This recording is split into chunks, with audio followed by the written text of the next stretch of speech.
Bludgeoned to death in her apartment, and all we come up with is cat hairs, a stick of gum, and lens tissues. Hey, Lieutenant, look at this. Bearer bonds. Now we're getting somewhere. Bag those and get them to Bunko. You think they're from that Century City swindle? The same bank, same denominations. What are the odds it's coincidence? Hold it, sir. You can't come in here now. Excuse me, what's going on? Lieutenant? I'm Lieutenant Sloan. Can I help you? I'm looking for my mom. Kate Matthews? Honey, I'm her husband, Ryan Matthews. Ex-husband, actually. Mr. Matthews, can I speak with you for a minute?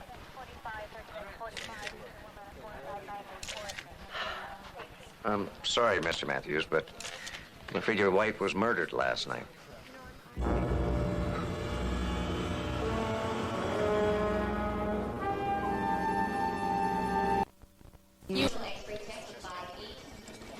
You look like a man struggling with the acquisitions committee. Only their paperwork. And the notion of buying a TMR system. You still opposed to it? Oh, yeah. Laser heart surgery is still way too experimental. We're on the cutting edge. At least Dr. Reese seems to think so. Yeah, cutting edge, expensive, unproven, and very risky. Tess, leave the soda machine alone. This is Ryan Matthews and his daughter Tess. They're here to identify Kate Matthews. Well, the only vending machine that seems to work is in the doctor's lounge, right, Mark? Yeah, I was just going down there. I'll show Tess where it is. Sure. It's right down there. I can't guarantee this one works either, but the odds are a little better anyway.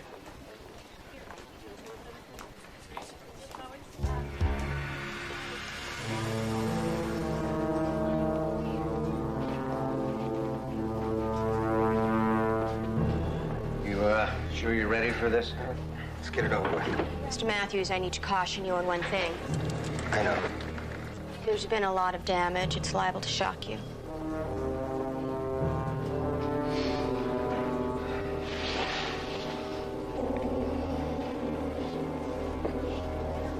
Oh, my God. Oh, that's okay. I've got my own money. Well, I just thought I'd... You know, if you want to flip for it, why don't we make it interesting? Double or nothing, loser buys winner a soda and a candy bar. Tails. Okay, so I'm buying you a soda and a candy bar. I'll give you another chance. Let's flip for a soda, a candy bar, and a bag of chips. If you don't mind, I think I'll quit while I'm behind. Thank you.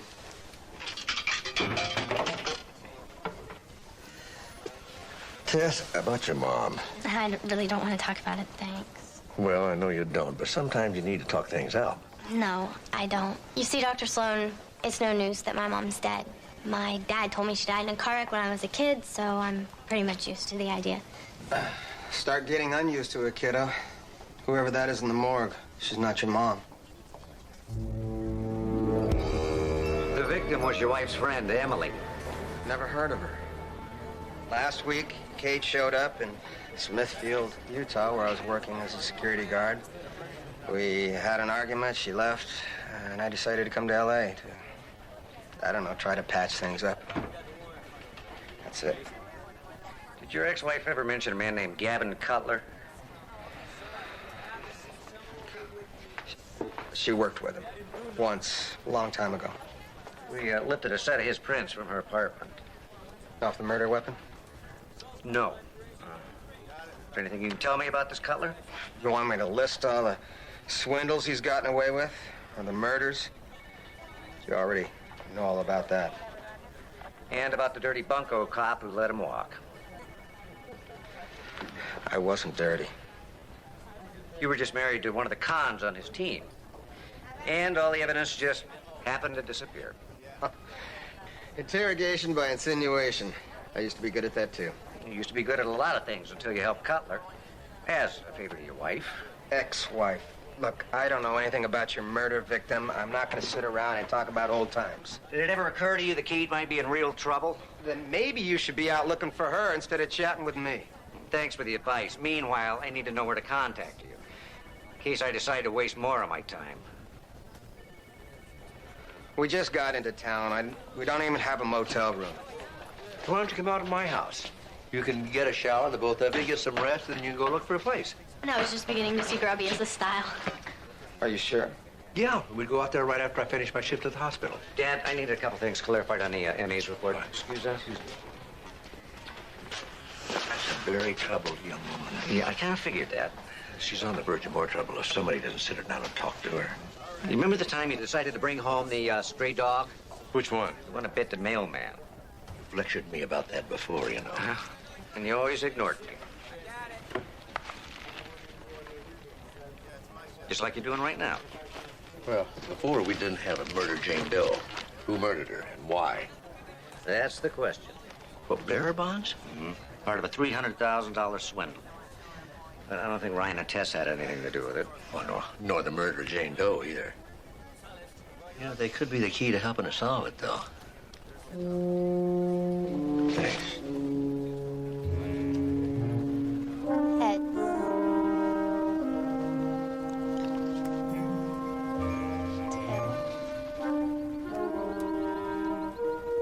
Tess leave you alone long enough to get some work done?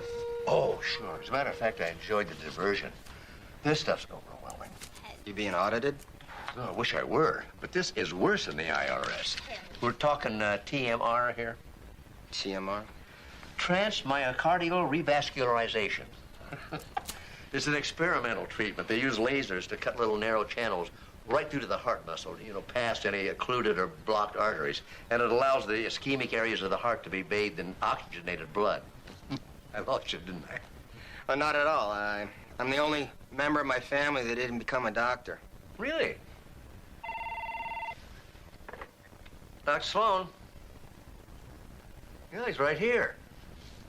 Somebody for you. Something about a job. This is Ryan Matthews. And this is Gavin Cutler. Maybe you remember me. Sure, I remember you.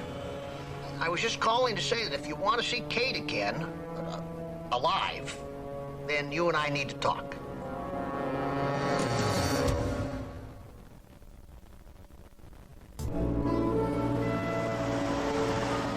Well, if it isn't the master of the long con. Put on a little weight, detective. Too much mall food. She didn't ask me here to discuss my diet. Where's Kate? Lost somewhere with $300,000 in bearer bonds that belong to us. Bearer bonds? It was a wonderful operation, actually. We created an entire fake stock brokerage in Century City. I was the senior partner. Kate was a broker. And she ran off with our spoils. Not a very polite way to treat her hard-working co-workers. We just want it back. No hard feelings. Yeah, tell that to her roommate. Wouldn't know her if I saw her. Oh, go down to the morgue and take a look. Third drawer from the left. You know, it takes literally millions of components to make a computer function. And when something that complex and intricate works, it's elegant. But if even one of these millions of tiny parts fails, it's almost impossible to find, and even harder to fix.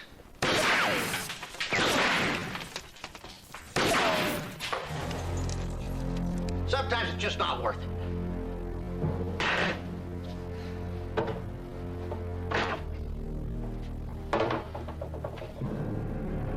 I'm tired of looking for Kate, but I know where to find you, and I know where to find her daughter.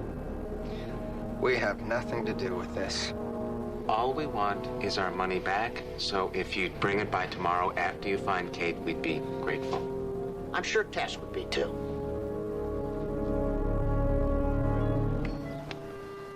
Heads. You can tell whether it's head or tails without even looking. Well, actually, my mom taught me how to do that when I was little.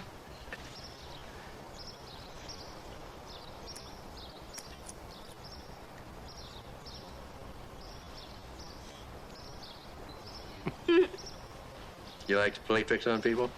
Everybody always tricks others. Can't trust anyone anyway, so if you're smart, you'll fool them before they fool you. You think the world's really that way, Tess? You just tricked me, didn't you? Come on, Tess, let's go. Did you find Mom? No, but I did find us a place to stay, and it's not expensive. Mark, thanks so much for your help. You're welcome.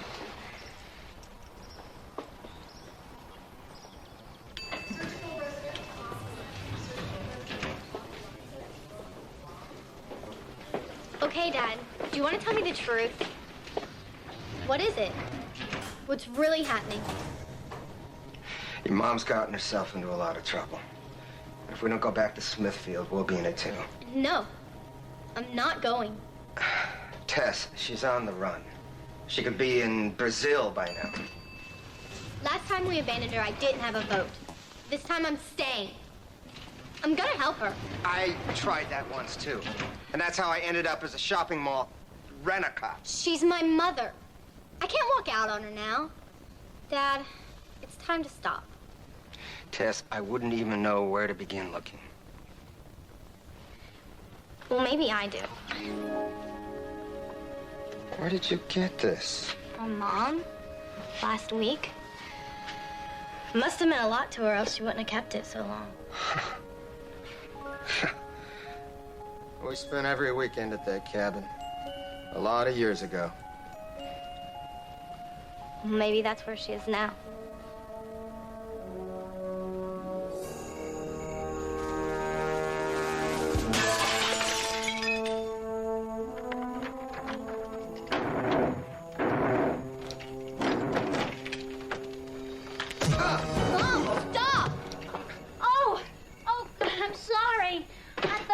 I know what you thought.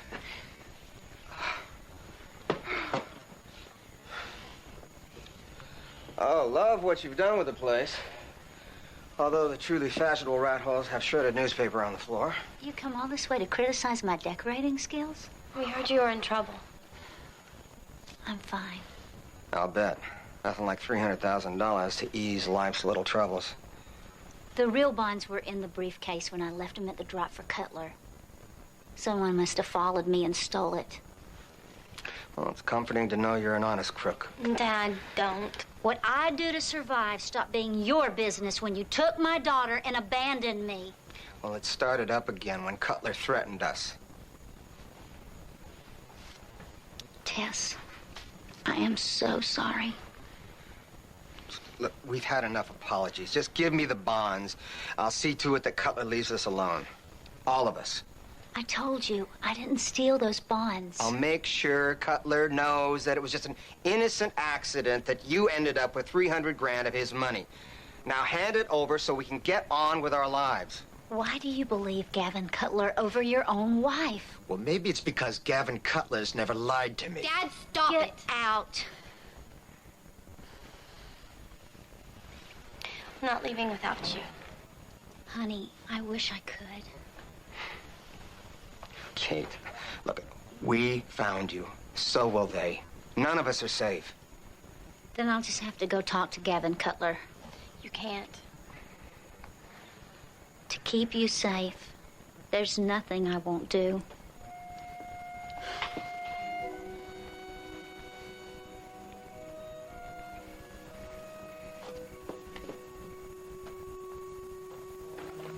Aren't you gonna stop her? Dad. You take care of my daughter. I always have.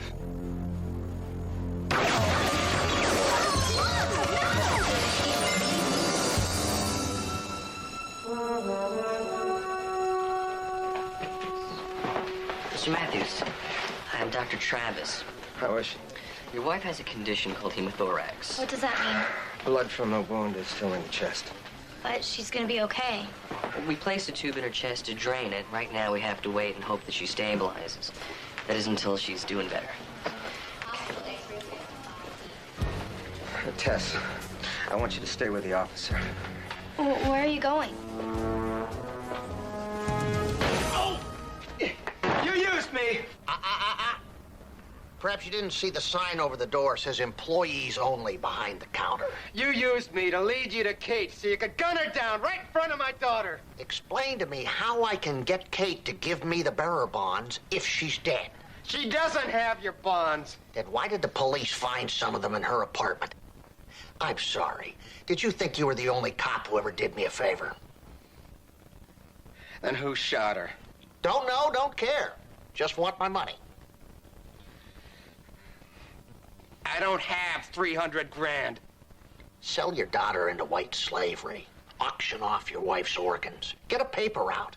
There are lots of ways. Okay. I think I know how to get it. But I'll need your help. I know some doctors who are good for the money.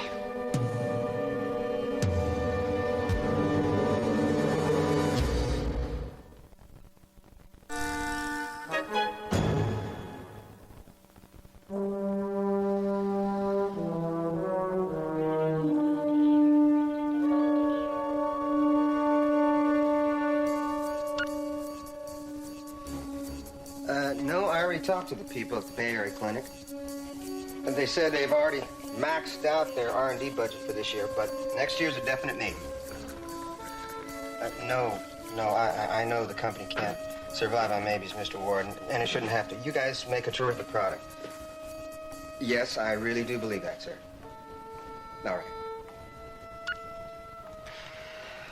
right. New job.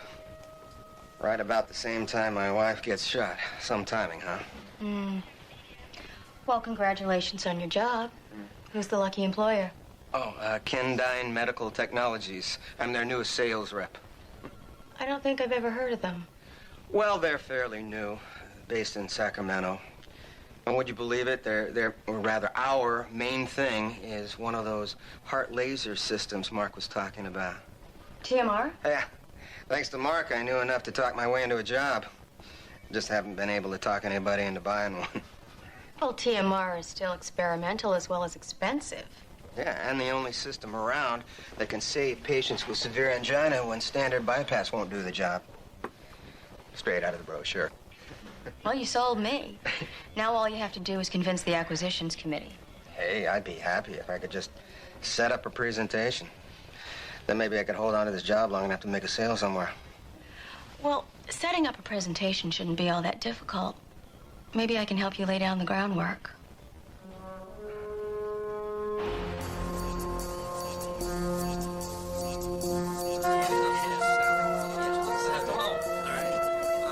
No can do. Took that gig. Hold on.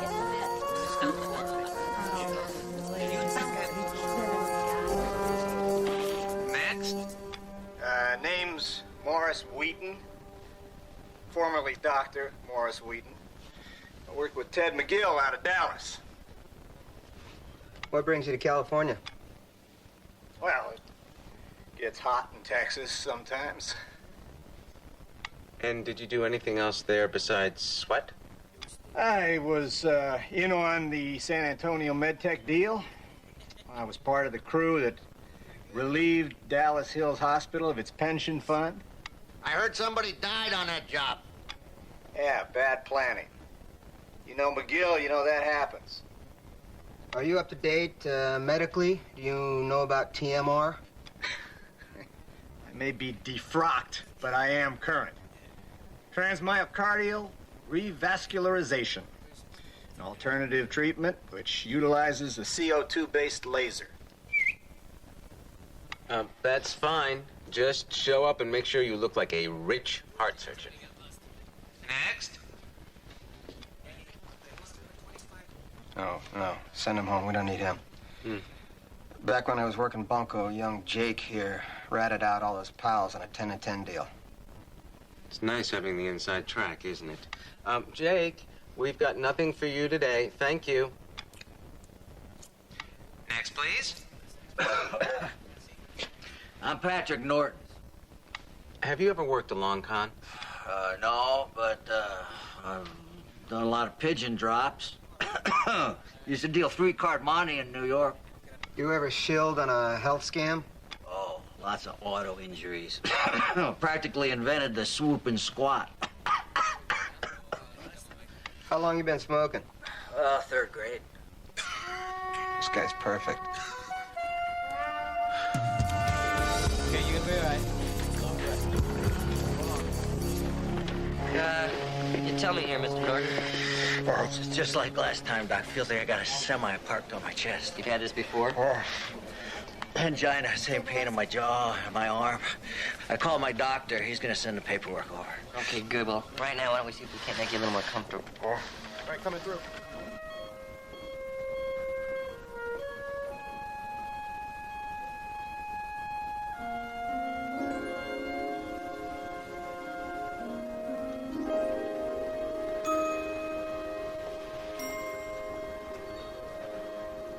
Tess. Hey, welcome back. Tess, I'm so sorry. For what? You're the one who got shot. All those years. I should have been there. Taught you. You taught me a lot when I was little. How to palm a card, the coin trick. I never forgot any of it. No good. Another reason for your dad to hate me. Why does Dad hate you? He never told you. You were dead. What was the point? Your dad thinks I made him become something he despises. He arrested a man named Gavin Cutler who knew something about my past. Something I'd hidden from your father. That you ran long cons. Nice to know it wasn't entirely forgotten, even though I was dead. Not by either of us. Cutler gave your dad a choice. If he walked, I walked. But if he went down... Mom, what's wrong? Mom? Help! My mom needs help in here. Hurry!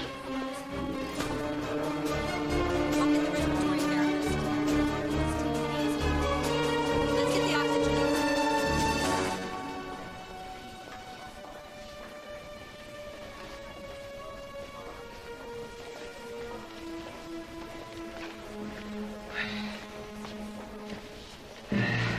Any word? Yeah, she's still in surgery.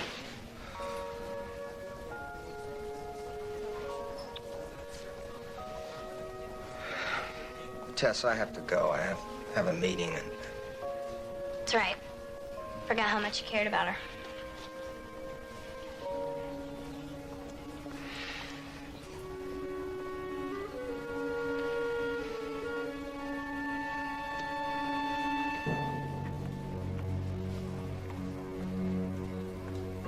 With 300 workers in 5 facilities in 4 states, Kendine Medical Technologies has the TMR know-how to assist Community General in leading the way into the next century. And finally, let me assure you that your operating theaters, with our assistance, can be readily adapted to our system. Well, that's a relief. I was afraid we'd have to demolish them and start over. Hardly. Well, unfortunately, Mr. Ward, we're talking about demolishing our entire acquisition budget for the year. For a procedure you're convinced can only be performed on a limited number of patients, correct? Exactly. Dr. Sloan, we wouldn't have invested so heavily in TMR if the research didn't support it. Fact is, Mark, our procedure will help more patients than you think. As much as 40%. But Dr. Sloan is right. TMR systems are very expensive, which is why we're going to make you an offer you simply cannot walk away from. If you agree to pay our upfront delivery costs, we will provide equipment, training, and support for the first year. And how much are these delivery costs? $300,000. Covers the entire first year. You're right, that would be hard to walk away from, assuming your system is all you say it is. Yeah, which is the big question right now. Gentlemen, you're going to have to excuse us. We're out of time. Dr. Sloan, honestly, if we could provide a demonstration... Would I be more comfortable investing in TMR? Yes, I would. We have a clinic in Sacramento that's up and running with our system. And your surgical staff? I'll be happy to provide you with their CVs and references, as a matter of fact, right now. Well, of course, we'd have to find a suitable candidate. You know, I admitted a guy yesterday. He'd be a perfect patient. Patrick Norton. He's in the cardiac unit. I'd like to have our staff surgeon, Dr. Wheaton, take a look at him. Yeah, I'll have him admitting and pull the files. Look, I hope I'm not being obstructive. No, but hospitals have limited funds, and you have to be careful. I understand, Dr. I Sloan. hope you understand I have other duties besides the acquisition committee. Right. Very impressive presentation. Oh, thanks, Mark.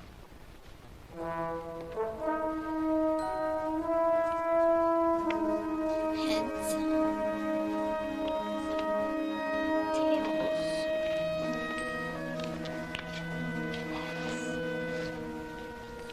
Tess, What? I just checked on your mom. If she was in serious trouble, we caught it in time, she's going to be fine. Good. You know, she'll be out of surgery soon. You'll be able to see her in a few hours. Tess, she's not going to die. She is to me. He's never gonna let me talk to her again. It's gonna be just like it was before. Except now, you know she's not dead. It's going to make you miss her even more. You want me to talk to your dad? He won't listen. He hates her so much. Blames her for losing his job or something.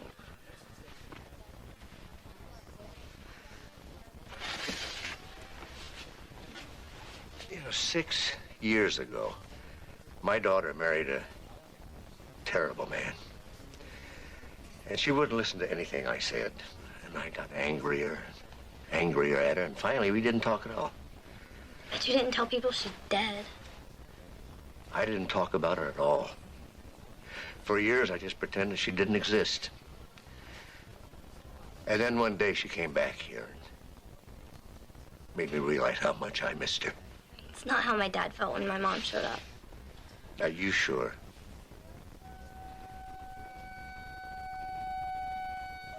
I didn't hate my daughter. I hated myself for the way I treated her. And every time I thought about it, it reminded me of that, so it just got easier not to think about her at all. Well, how do you get along with her now? Oh, it turns out we don't have all that much in common now. We get together, we don't exactly see eye to eye. You're just like a real family. I guess you're right about that.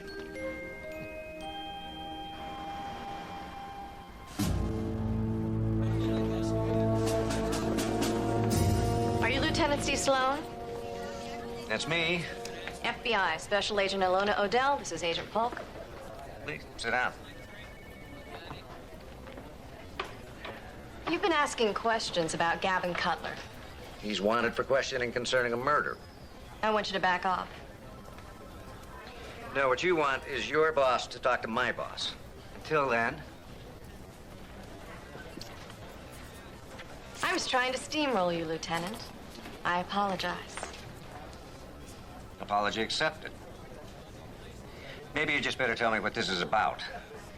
Well, I know Cutler is setting up a con on the west side here. The kind of fancy high-tech job he specializes in. Then if you have what you need to arrest him... Frankly, I've been after him for 2 years, and I don't even have enough for a warrant. My only shot is to try and take him down right in the middle of a job. You're afraid if I keep investigating, Cutler will shut down his con and disappear.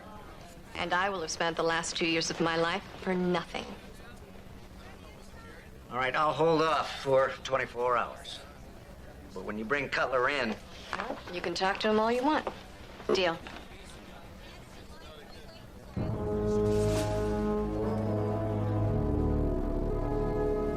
Well, thank you, Dr. Wahlberg. I appreciate you taking the time to speak with me. You're quite welcome. I'm always glad to endorse Kendine Medical Technologies and Dr. Beaton. Goodbye. And Dr. Wahlberg is most impressed with your computer rerouting system. Looks like we're going from Wahlberg in Boston to Adderley in Detroit. St. Mary's, how may I direct your call? Hi, this is Dr. Mark Sloan. May I speak to Dr. Adderley, please? One moment, please. Dr. Adderley speaking. Yes, Dr. Sloan. How can I help you? I just want you to know the opportunity to work with you means a lot to Dr. Wheaton. I feel the same way. You know, everyone I talk to seems to love him. And your company, too. Oh, thanks. That's good to hear. Gentlemen, you must be Dr. Wheaton. Dr. Sloan, it is a pleasure, sir. And you know our patient, Patrick Norton? Miss Norton? Doctor. Shall we begin? Yes. No infarction. The abnormalities of the ischemic myocardium match the angiogram. Hey, guys, that better be good news. We certainly hope it is, Mr. Norton. Judging from your EKG and the physician's report. Do you think that this heart laser thing is my best chance? Well, Mr. Norton, you understand this procedure we're talking about is somewhat experimental. understand that this is the best shot I got at being around for my grandson's next birthday. Where do I sign? All right. Talk to you later. Here.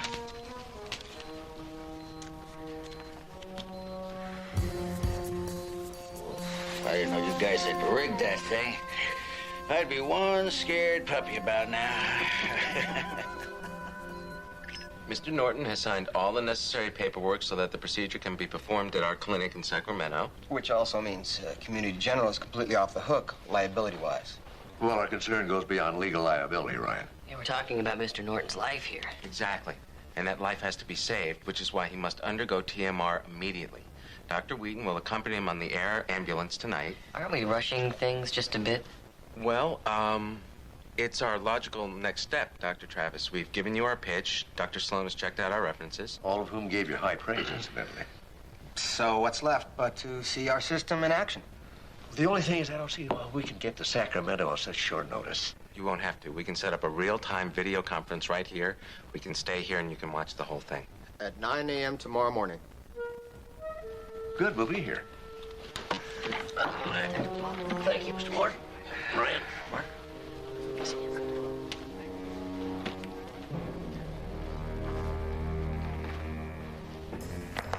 Want to go celebrate? You sound pretty positive. I know, when I've solved the scam. Scam. Don't let this become a problem. That man. You're helping him rip off Dr. Sloan and his friends? Tess, why don't you go find out how your mom's doing? I want to know what you're doing. Well, unfortunately, I don't want to talk about it right now. I wonder why. For 5 years, all I've heard is lectures about what a bad person Mom is because she conned people. Now you're doing the same thing. Only Mom never ripped off her friends. Do you know who that man was? Some thug. He works for Gavin Cutler. The guy Mom used to work for? Yes. Now you're working for him? Yes. So what, he offers better health benefits than the department store? Cutler thinks your mom owes him something. If he doesn't get it, bad things are gonna happen. To Mom? And to me, and maybe even to you. I'm gonna prevent that from happening, no matter what it takes. Tessie, I know what I'm doing is wrong. It's the only way I can prevent something much worse. I don't know if you can understand that. It's what I have to do. I think I understand. We're stuck in the middle of something, and there's no way out without doing something terrible. Exactly. Just like Mom was.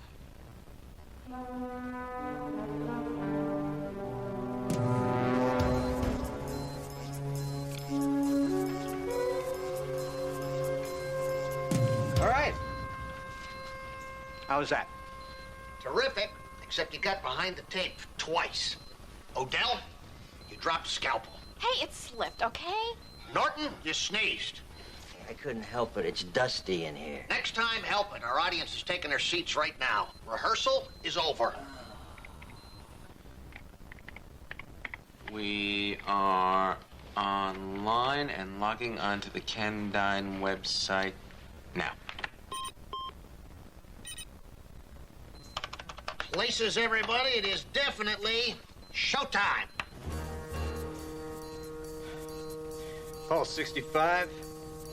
BP 122/78. He's stable. Patient is ready, doctor. Let's get started. 10. We're going to begin with the standard median sternotomy. First, Dr. Wheaton is going to address those areas of the heart muscle that are served by blood vessels that we can bypass in the more traditional way.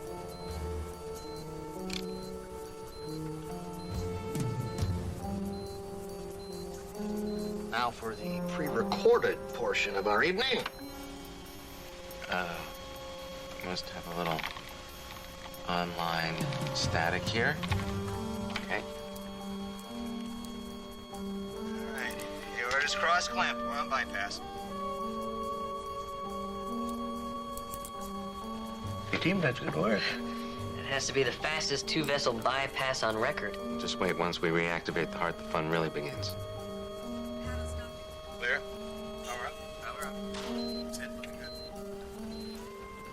Pulse, 63. BP 110/65. All right, we're ready for phase 2. Goggles, please. Goggles. All eyes are protected, Doctor. Is the exposure good? Let's get him a little more relaxing. All right, arm the laser. Laser is armed and ready to go.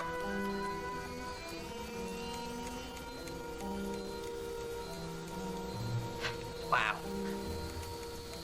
It's looking good, Doctor. Very nice. How many channels will the doctor cut? Altogether, 30 channels through the heart muscle itself. He knows precisely how many channels he'll make before the operation begins? I believe Dr. Wheaton said it can vary. Isn't that right, Mr. Ward? Oh, sure. Nobody knows exactly. Pulse is 63, BP. More static? Hold your positions. We're offline. There's some kind of a power surge. Hold your positions. Okay. Laser in the last 3 channels. Not much bleeding. All right, we're done, folks. Close him. Get ready to close. That's amazing. He did exactly 30 applications with the laser. Gentlemen, can we meet again? How about 8:30 tomorrow morning?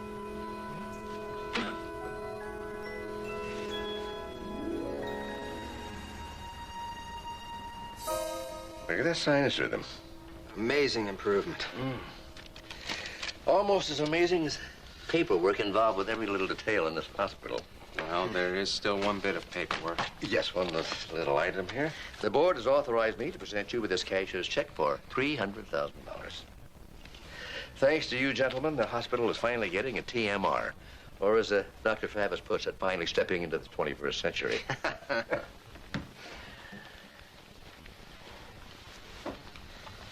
Okay, that's it. Cutler gets his money back, and I'm done. You're done when Cutler says you're done. If I were you, I'd go back to the shop and wait till Cutler tells you it's over. In my briefcase, I have one signed but worthless contract. And in my pocket, I have a cashier's check worth $300,000. Beautiful. Well, you know where to bring it. I'll see you in an hour. Bye-bye.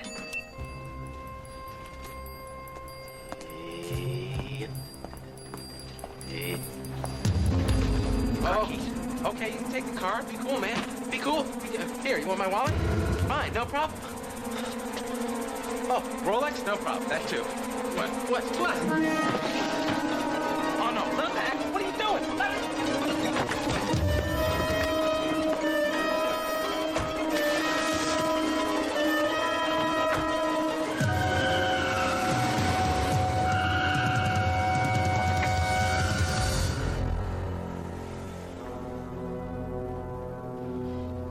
People do all their banking from home on their computers. When they bring their PCs in to be repaired, they're giving their account numbers, their balances, all their credit information to guys like me. And we get to bill them for it. Don't you love technology? Eddie should have been here an hour ago. Best front man I ever worked with. He'll show up. And if he doesn't, eventually I'll find him and kill him, and you'll owe me $600,000. Thanks for easing my mind. No problem. Ryan was getting worried about you. I think he thought you ran off with our payday. Must have confused me with his ex-wife. Well, we're all finished here. Kate owes you nothing. But you do. Excuse me? We're out of pocket for the cash, the locations, the software. We've incurred substantial losses.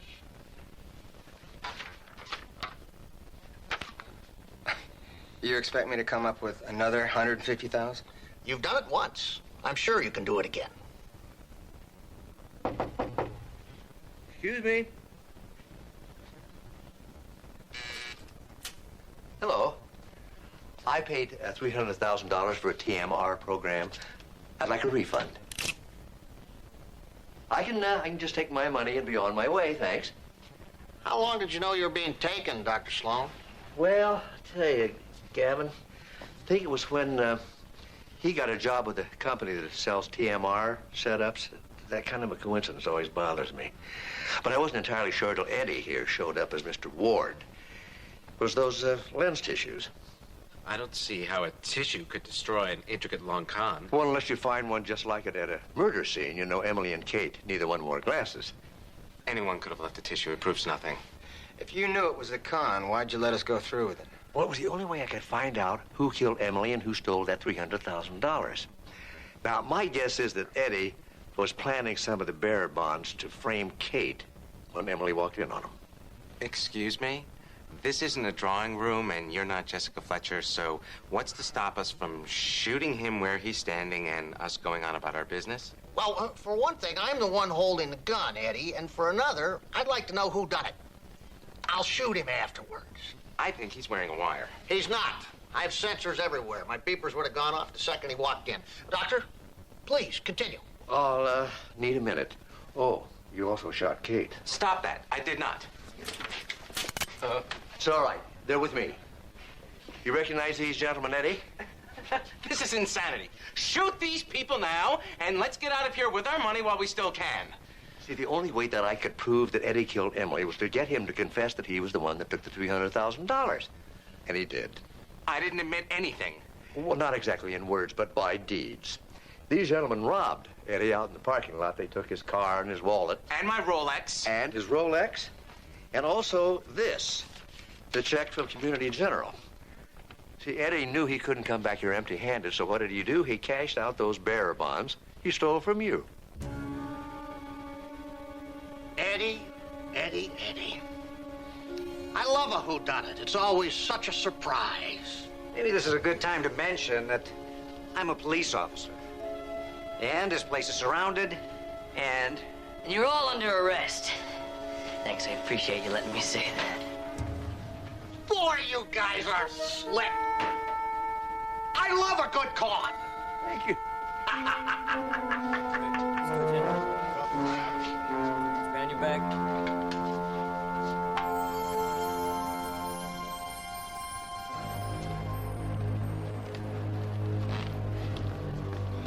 Why are we here, Sloan?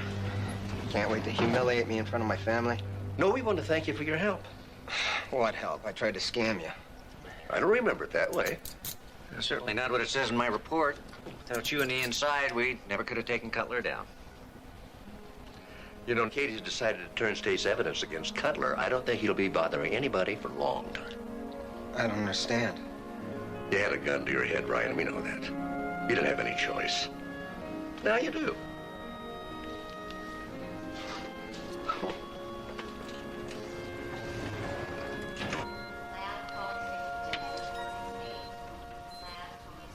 You know, if you keep improving at this rate, it's going to be hard to find an excuse to keep you here. Well, my apartment still looks like a crime scene. How's that? Works for me. I don't know if the insurance company will buy it. Besides, you can't come see me till they release you. Tess, I don't know if your dad's gonna want... Want what? We were just talking. About Mom coming to visit us. Maybe stay a while? Tess, I got a lot to do out here right now. Yeah, that's why I got you an open ticket. Use it whenever you feel ready. Round trip. We don't want to rush anything. Besides, it's just good to know you still got a way home.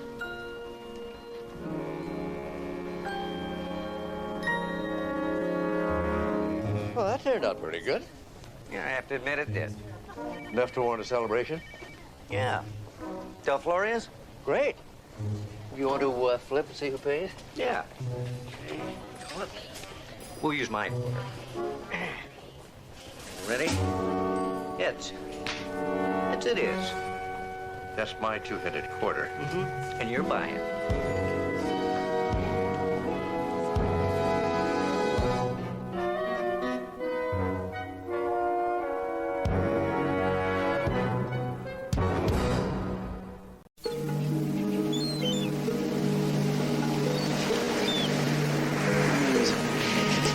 So give him the hold.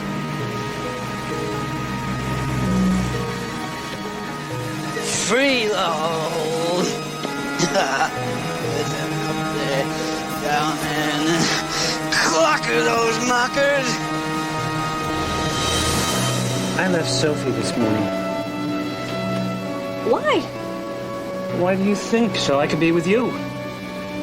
I'm married. Oh, believe me, Sin, there's plenty of money to go around. Just tell Richard the marriage is over. We'll move in together. And there'll be no more sneaking around. Come on, my marriage isn't about money. I love Richard. Yeah, but what about us? Ethan. You're great. You're the best. You're so much fun. Doesn't mean I'm gonna leave my husband. Come on. Come on. Come on. Oh.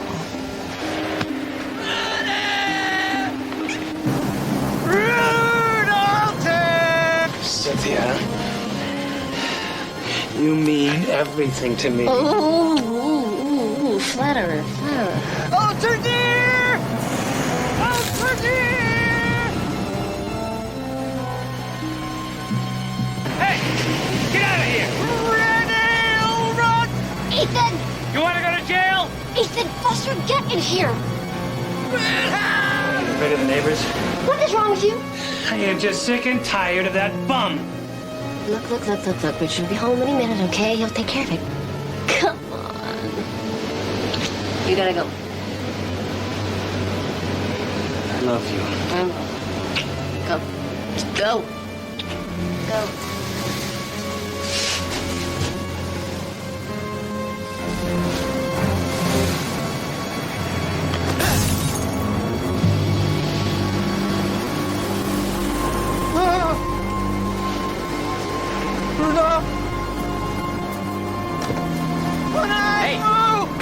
Hey.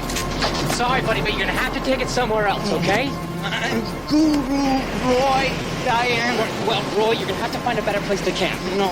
Look, I'm really sorry that you're creating a problem. No, you're enriched. I'm not even a boy named Sue, okay? Father Seton will kill you. Don't threaten me. Hey, Father Seton will kill you. That's it. Stay away from my house, all right? Father Seton will kill you. Come on back.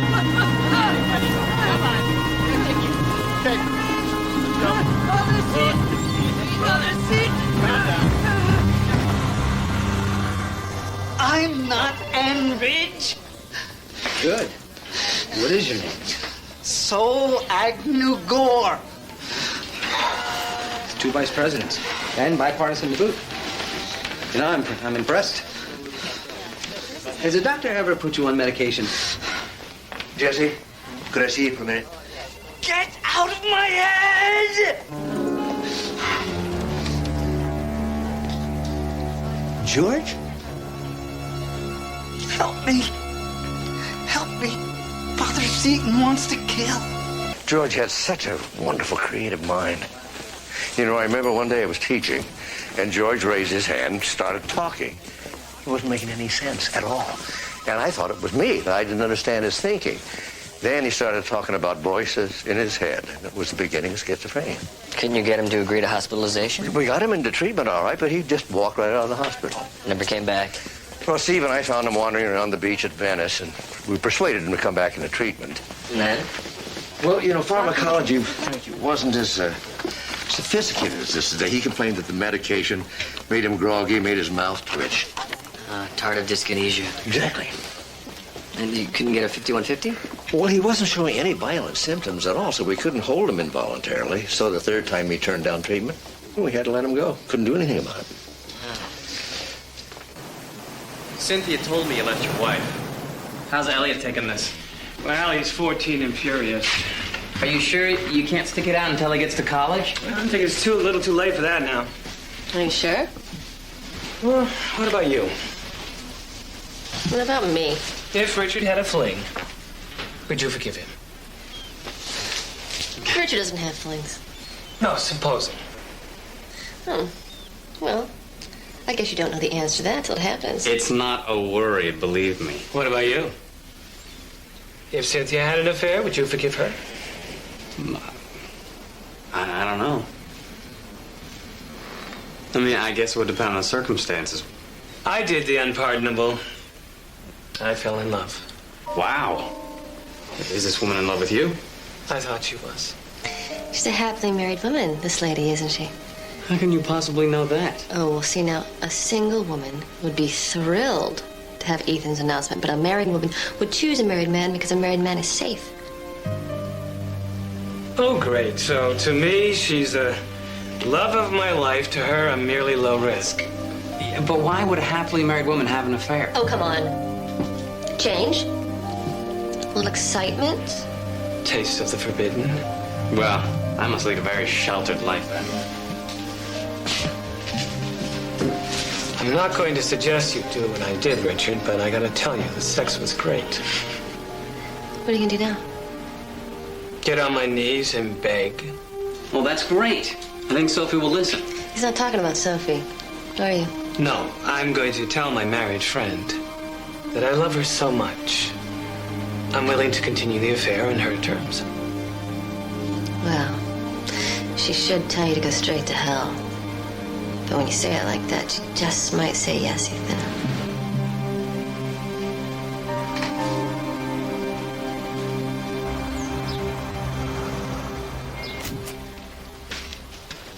Mark. Oh, good. Jesse, would you take that? Yeah, sure. And this. Huh? And this. There it is. There, what is? Well, it's hot in here. I was trying to figure out why I had the only office in the hospital that wasn't air conditioned. What do you want me to do with these? Just put them in empty space someplace. Oh, that state. Uh-oh. Well, that'll do it. What are these for? Oh, I found an old crossword book of mine, which is why I bought all these dictionaries the last time I was trying to do them.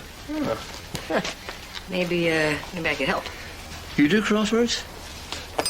I got one here for you. Try this on for size. Musician of many words, 8 letters. The middle 2 letters are D and H. Sondheim. Stephen Sondheim. Of course. I was trying to think of a syllable that started in DH. Like Darama, the Hindu principle that rules the universe. That's right, that starts with DH. Jodhpurs? You're very good. It's just a quirk or a trick. I don't know. It's a talent I have, I guess. Not faster than I am.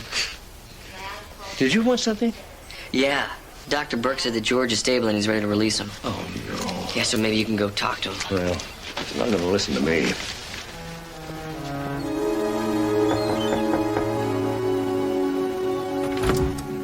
I don't want you to say a word. Just listen. Sophie. No, not one word, or I won't be able to get through this. Elliot's a mess. He can't understand what you're doing, neither can I.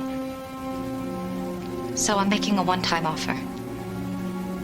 Tell me it's over. Come back home. We won't ever have to speak of this again. What makes you think I want to come back? You have a son. What good is it going to do him to have a miserable father? Since when did I make you miserable? Since I found out what it's like to be in love. Who is she? Who broke up my What marriage? difference does it make? We never loved each other anyway.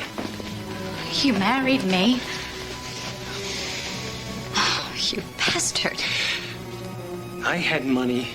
You had looks. That's not love. It's just enough. I'm gonna make you pay for this.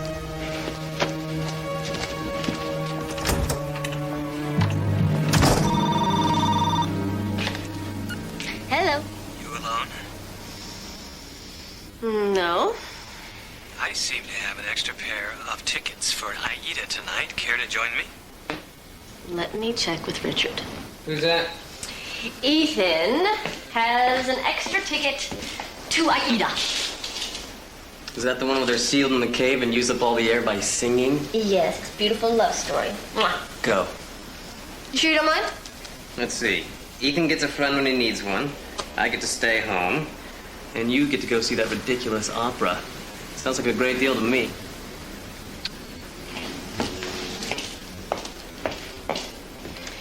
We're on.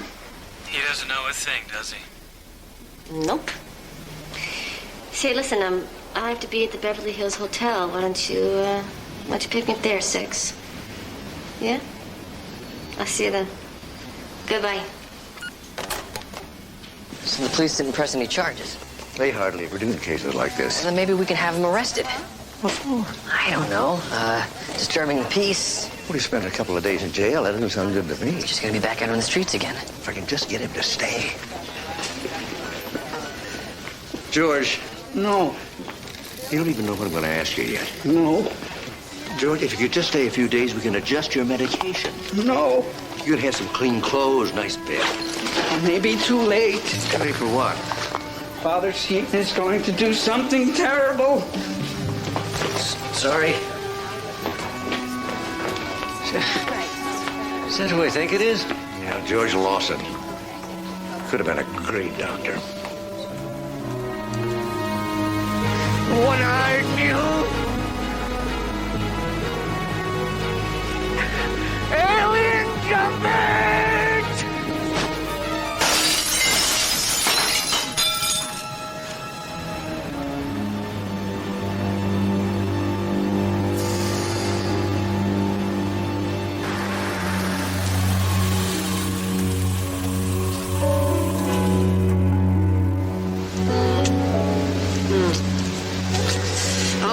They're so bad. The worst. Come for a drink, huh?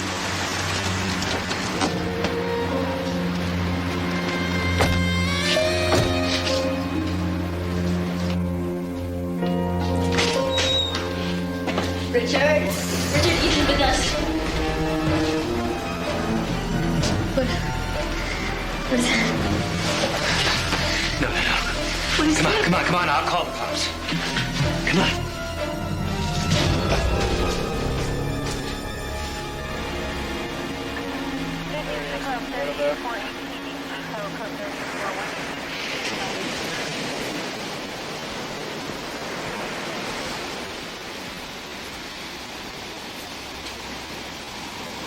Mr. Lawson? Take it easy. Mr. Lawson, I need to ask you a few questions.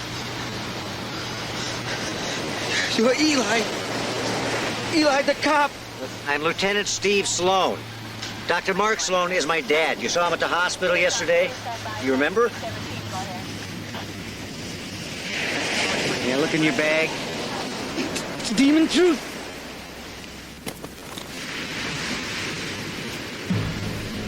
Are these yours, Mr. Lawson?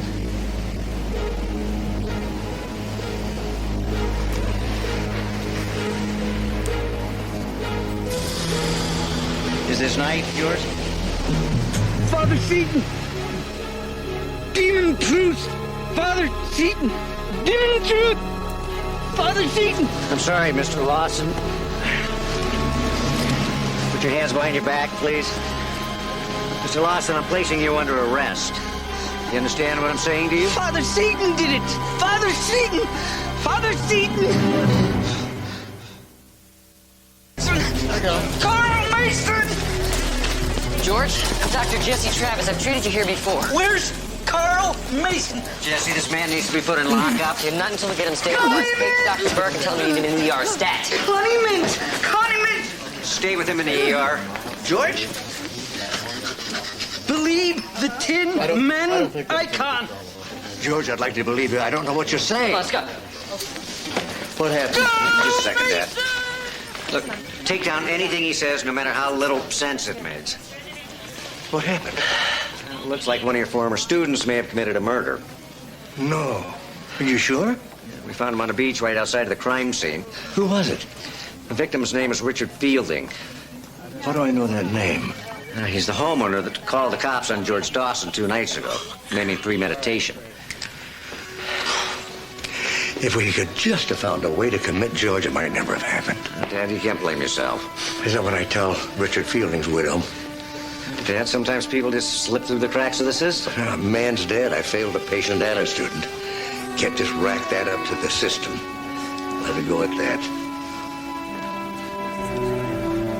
You have my cell number. Please do not disturb the widow. You can call me about any details. Thank you. They have to do an autopsy before releasing the body to the funeral home. As soon as they do, I'll finalize all the arrangements. Oh, thank God you're here. How do women handle this on their own? That's something you'll never have to worry about. I thought he was just a harmless drunk. Yeah, well, we all did.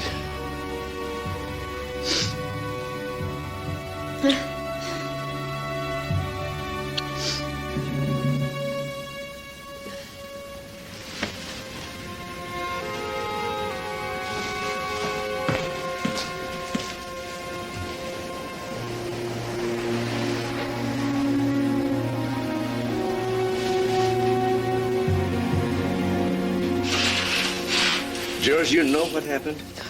I didn't take my medicine. And then what? Drank West Crop.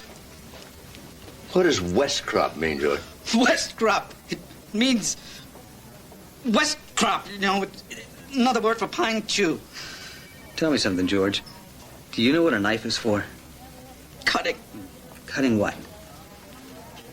People. Doctors cut people to heal them. And were you healing Richard Fielding when you cut him? I didn't cut him. Who did?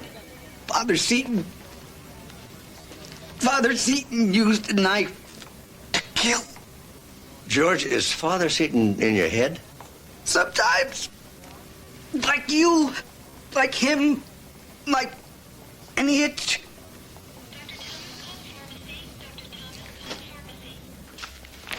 Hey, how is he? Well, now that we got him on meds, he's stabilized. Well, bad news is, since he's stable, he can be moved to jail. Jail? He should be institutionalized. Yeah, well, that's the worst news. George just admitted that he understands that a knife is a lethal weapon. So by today's standards, that means he can be tried and found guilty of murder. Whatever happened to not guilty by reason of insanity? Well, that went out when Hinckley shot Reagan. We're tough on crime these days. By any medical definition, George is a dysfunctional, disorganized, paranoid schizophrenic. By today's legal definition, George is sane. That's the craziest thing I ever heard. Yeah, well, crazy is neither a medical or legal term. What about George's own private language? Well, it's just that. You know, there are identical twins that have a private language. That doesn't make them insane. Is anyone else here cold? Why is it with modern technology, everything is either too hot or too cold? Too young or too terribly old? Maybe that's it. What, Cole Porter? No, maybe George is speaking in rhyming slang. Like when a cockney calls his keys dancing fleas. Yeah? What would rhyme with Father Seton, then? Fields of Eden? Not that helps us. Rhyming slang doesn't have to be direct. Take lemon, for example. In cockney, lemon means girlfriend. Lemon and girlfriend don't rhyme. Yeah, exactly. But lemon is short for lemon curd, which rhymes with bird, which in British slang means young, attractive woman, which can take you to girlfriend. That's impenetrable. Yeah, but not to a cockney. I bet you that George's language is perfectly understandable to him. Jesse, didn't Steve say he was having an officer take down everything that George said? Yeah. Do you want me to see if I can go make sense of it? Yeah. Yeah, if this slang rhyming thing works, we might have a hope of saving George. Yeah, sounds like a stretch to me. You know, Mark, you should really get someone to fix that. Yeah, I know it.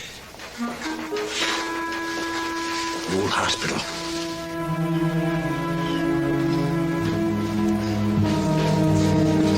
Mr. Foster, I'm looking for Cynthia. She's not home. Now, maybe we could come in and talk to you for a minute, then? This is Ethan Foster. He was here when Cynthia's husband's body was found. This is Dr. Jesse Travis. Hi. I was hoping I could speak with Cynthia for a moment. She's not comfortable staying here. I'm sure you understand. Yeah, of course. Do you know where she's staying? Yes. The address? Oh, Ocean Shores. Isn't that where you told me you were staying? What are you implying, Detective? Nothing. Did you get her the room next to yours? Actually, I found her an apartment suite in the luxury wing. Sounds like you guys were close. When my wife and I were living together, we were over here all the time. Yeah. Hey, that homeless guy, do you ever see him around here? Why? Well, you know, he seems to be saying a lot of things that don't make sense, and I've got this theory. See, I think that he's speaking in code, and if you or Cynthia can remember any particular phrases or words, then maybe I can crack it. The code, that is. And do what? Get him off? We're just trying to find out exactly what happened. We know what happened. He killed Richard. Now, gentlemen, if you'll excuse me, I have a long list of things Cynthia wants me to bring her. She must really trust you. Isn't that the definition of a friend?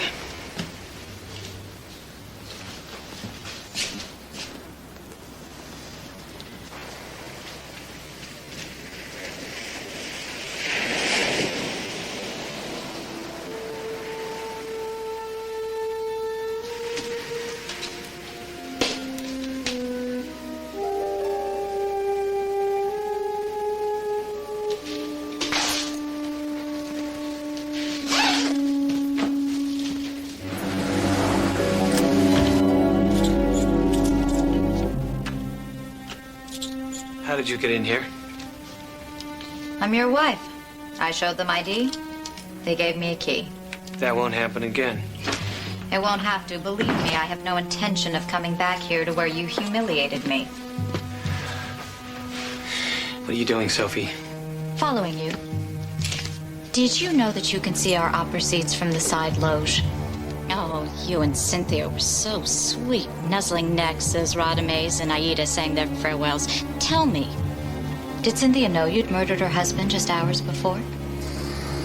The police have Richard's killer in custody, sweetheart.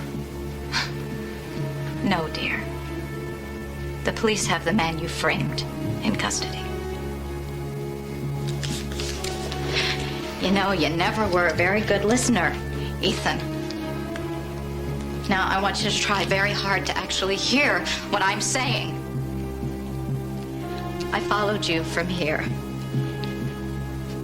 I saw Richard let you into the house. I saw you kill him. Why haven't you gone to the cops? We have a son. Knowing that you're a murderer has made me as sick as I am, and I am very sick now, Ethan. What would it do to him? No. Elliot is never going to know that his father is a murderer. He's not going to have to live with that. That's a very wise decision. My silence comes with a price. That kind of undercuts the sanctimonious rage, but go ahead. You have my undivided attention. That's a first. Just tell me what it's going to cost. Everything. The house, bank accounts, the stocks your partners draw. Everything. Or else what? You go to the police, you do that, it'll be a media circus, go on for months. Is that what you want for Elliot? You said it yourself. He'll spend the rest of his life on a psychiatrist's couch. Are you really going to do that to your son? I don't have to go to the police. The only person I need to tell is Cynthia.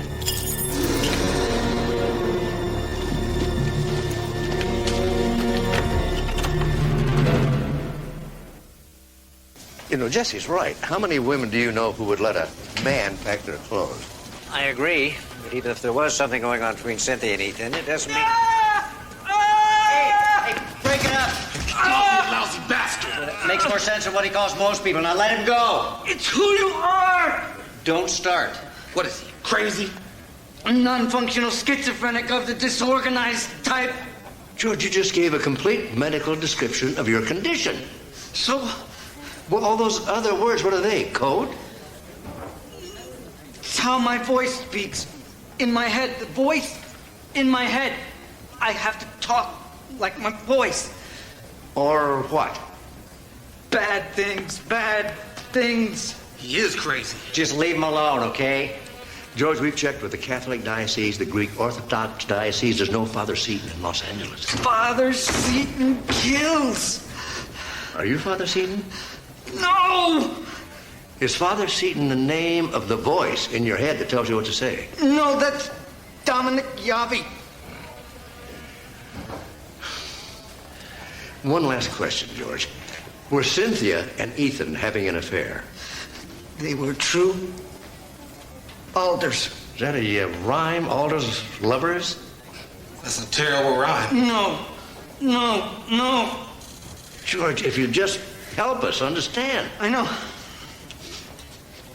You're an almond cork roast.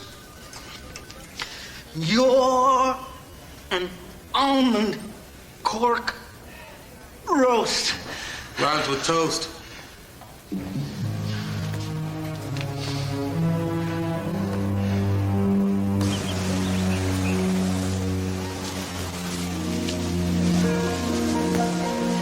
You all right?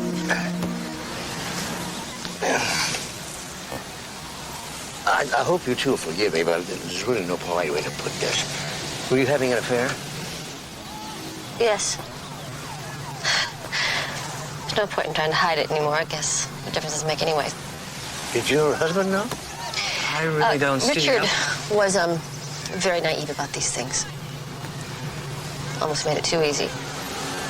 You make it kind of sound like a game. It was. A stupid game. Don't say that. Ethan, every time I look at you, I think I could have been spending that afternoon with Richard. You couldn't keep your hands off of me. That's what it's about. That's what it's all about. Look, I know in time you're hoping I'm going to fall in love with you. Don't. Okay? Excuse me.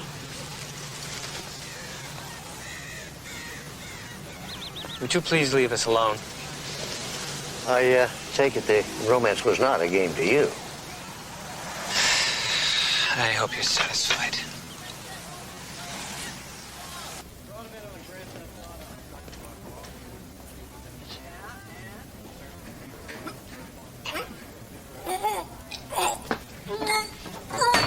Hi, Michelle.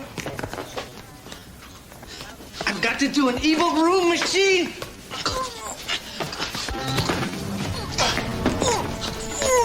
Help! Help! Himshock! Howard Union sale! What's going on? See the broken leg! Try the Amco! Get me a medic, fast! Not the bin rag! Got time for your gibberish now. I need a medic! Is anybody coming? He's not in her bag, not breathing. Yeah, I can see that. Medic! No time. He'll die. Your fault. Knife. Oh, no chance. He'd die.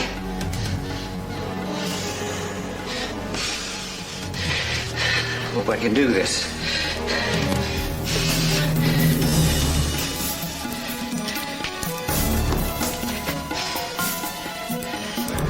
Here.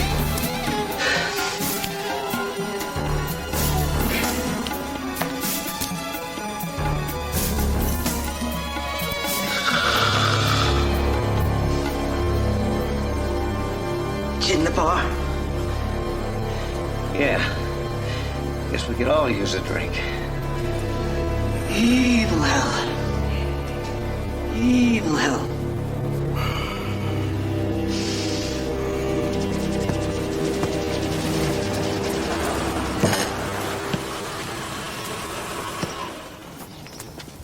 Hey, great shot, son. What do you say? How about a little one-on-one? Come on.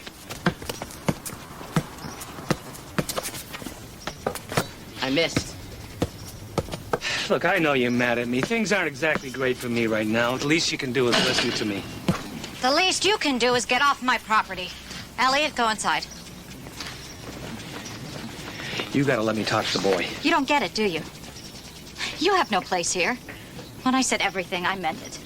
Elliot's not a piece of property. Elliot is not going to have anything to do with you. I get sole custody, Ethan. Is that clear? And don't even think about fighting it. Because if the court asks for a reason why you're unfit to have custody of the boy, I will give them one. You're taking this too far, Sophie. Let me take it farther. You show up here again, I'll call the cops. And I won't be talking about a restraining order.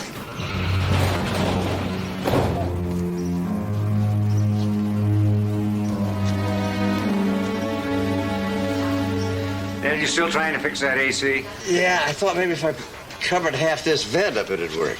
Oh, I'm glad you're here. Second pile, third book. What? Third book down. I got it. Modern anagrams. How'd you know? Know what?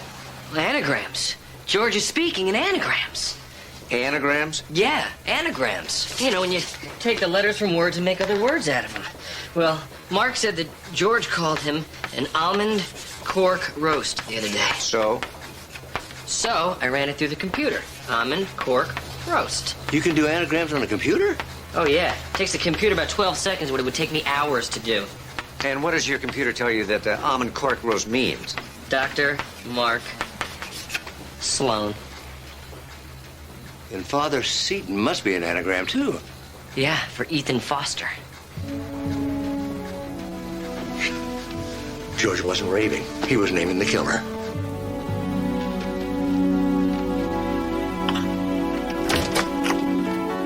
How kind of you to make a house call, Dr. Sloan. Well, not really too kind, Father Seton. I'm sorry, what did you call me? But not me, George Lawson. George kept insisting that somebody named Father Seton murdered Richard.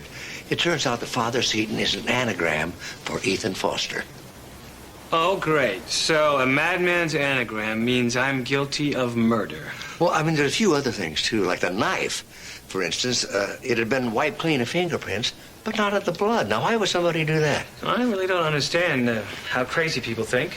Well, I don't think it's that crazy, really. I think it was a deliberate attempt to frame George for a murder that you committed.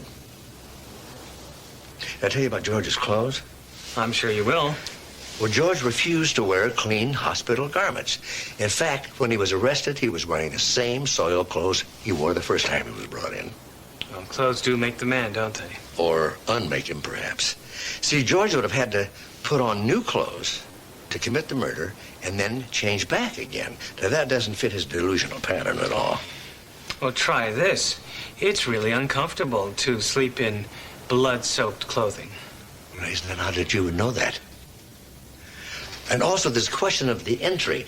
The glass in the sliding door was broken, but the front door was unlocked, which led the police to believe that Richard had let the killer in himself, which is something he'd do for a friend, but hardly anybody he'd had a fight with 2 nights before. You know, so far, I've only heard reasons why George didn't do this. I haven't heard word one about me. You know, I had my son run your license plate through the computer records. And you got a parking violation that afternoon in Malibu. I promised to pay the fine. So I thought you were picking up Cynthia in Beverly Hills. Yes, I did that. After I left Malibu. Did you see Richard that afternoon in Malibu? I don't recall. Well, a neighbor might. You know, now that we know who we're asking about, the police are going to canvass the neighborhood. You sure somebody didn't see you on the beach that afternoon with George Lawson? What do you think they saw? You planting evidence. And, of course, forensics are going to re-examine the knapsack George was carrying, too. Is this supposed to frighten me? It really should. Because, believe me, the next time I knock on your door, I want to be with my son, and we'll be here to arrest you. And that'll be the last time that you open your own door again.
George identified Ethan's photograph. We know Ethan Foster is guilty. Yeah, but we can't prove it, Dad. This is an election year. The DA needs somebody who can prosecute. You said he'd be willing to put an innocent man on trial? All we've got is speculation and a suicide. And it might be able to talk him into accepting a plea of insanity. But then poor George would be institutionalized for the rest of his life. At least he'd be getting treatment. But the thing is, he would know he was being incarcerated for something he didn't do. You gotta admit, it's not good. There must be something we can do. With Ethan Foster dead, I don't know what that could be.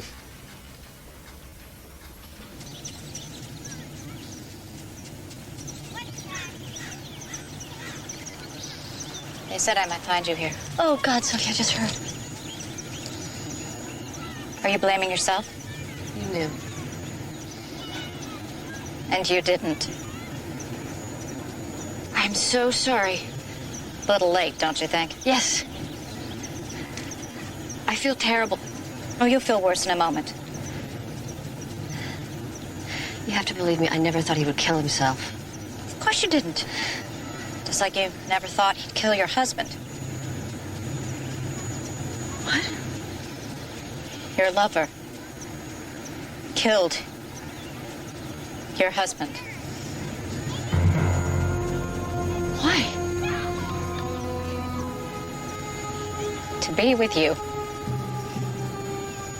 Told you you'd feel worse. Ethan loved you so very much.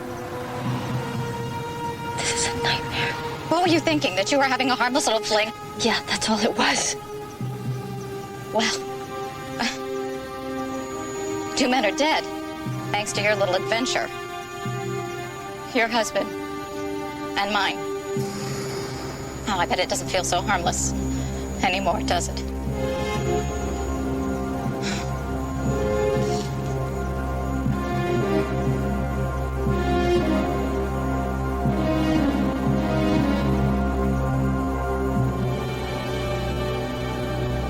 You have to believe me, I didn't know. It's not your testimony that's important, Mrs. Fielding. What I need is, Mrs. Foster's cooperation. You'll never get that. Look, if I have to, I will get on the witness stand myself. I cannot live with the idea of an innocent man being convicted. And say what? Everything. Everything that Sophie told me. That's hearsay. It's inadmissible in a court of law. Well, then what if I say Ethan told me? Well, that would be fine if it were true. A dying man's declaration is an exemption to the hearsay rule, but you just told me that Ethan didn't confess. What difference does that make? It's called perjury.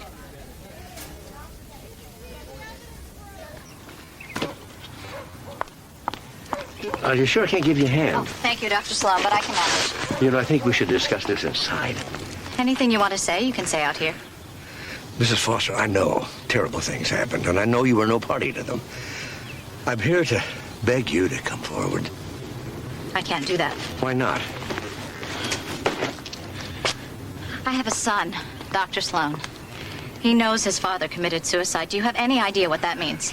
Yes, I do. It means he's at much greater risk to commit suicide later in his own life. I can't allow things to get any worse for my son. He is never going to know his father is a murderer. Even if it means an innocent man goes to jail? That's not my concern. I only care about my son.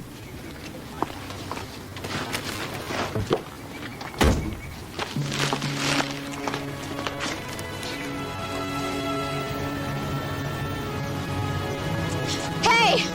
Hey! I'm afraid you need to go back now, George.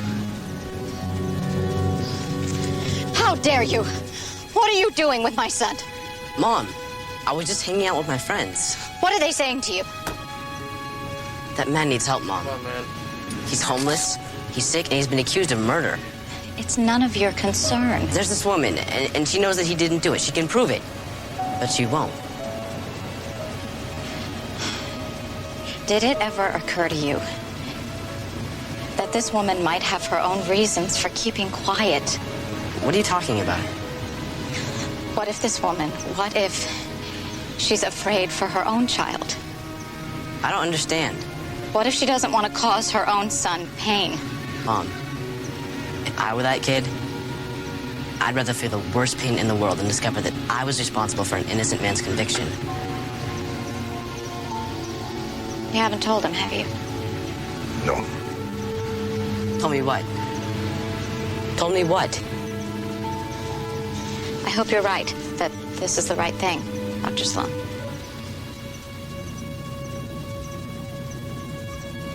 Come on.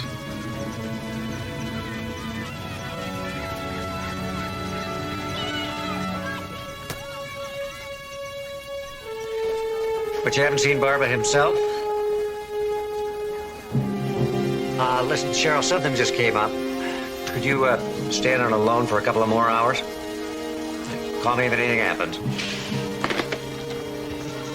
Mrs. Foster, do you have something you want to tell me?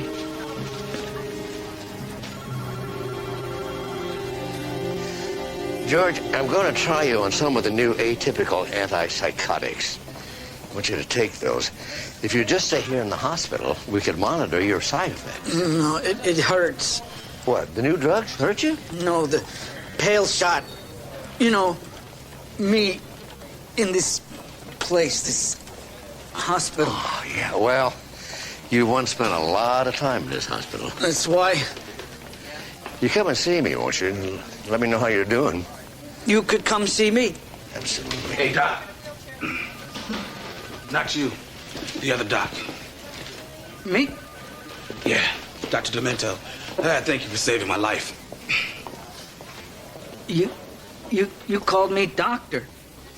Man, I don't know what kind of demons you've been chasing, but I gotta tell you, I'm real glad I got locked up with a doctor. Well, that's... What, George? First time I've been called doctor. To me, you're the best.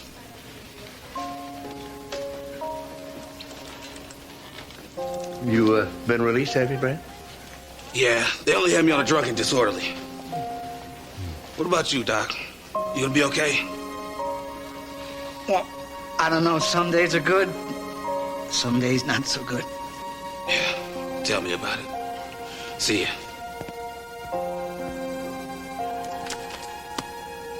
Doug Luck, Dr. Sloan. Speed dog. Doug Luck. Doug Luck. Good luck. Speed dog, Godspeed. Same to you, George. Doctor?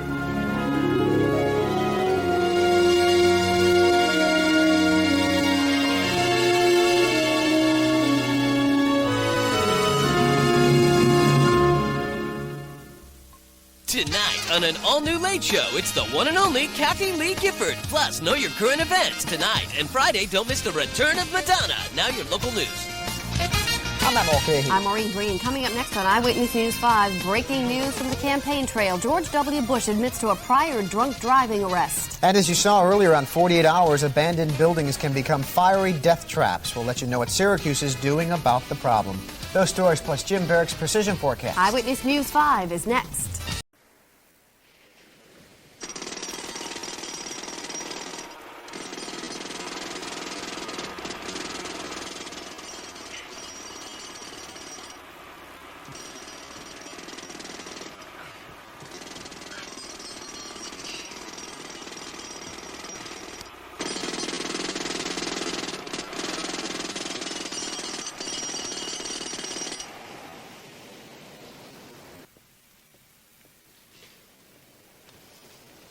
They finished? A few more days, week at the most, they'll have the floor dug out and they'll be able to start shoring up and resurfacing. I'm not going to last that long. You know, maybe you ought to work a different shift for a few weeks. Dan, it doesn't work that way. Well, can't you tell the criminals what time to do their crimes? No, I think the only solution is for me to move. Well, you know, I could probably get you a good deal on a hotel. No, actually, I've been meaning to talk to you. I was thinking that, you know, maybe it's time for me to buy my own place. Well, I guess a house is a good investment. Yep. That, and plus it'll be closer to work. Yeah. Of course, there's also the tax write-off. You know, the thing is, it's always so quiet and peaceful here at the beach. What? I said it's so peaceful and quiet here at the beach. Good morning, Lana. It's 6:55. The exterior temperature is 64 degrees Fahrenheit and rising. Is the pool ready? The pool water is stable at 82 degrees Fahrenheit. Open the pool cover then.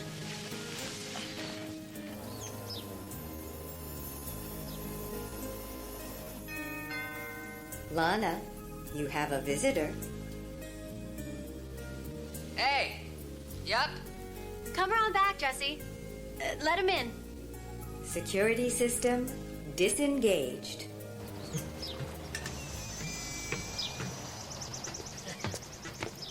Wow. This place is something. Thanks. Hi. My dad said he built it just so that I'd move back home. I guess it worked, huh? Guess it did. Hey, is there a place I could put these on? Yeah, the bathroom's just off the kitchen. I left some OJ on the counter. Hey, thanks.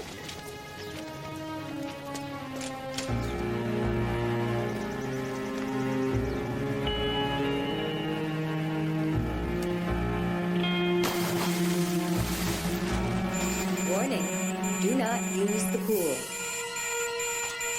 Lana? Warning, do not use the pool. Lana?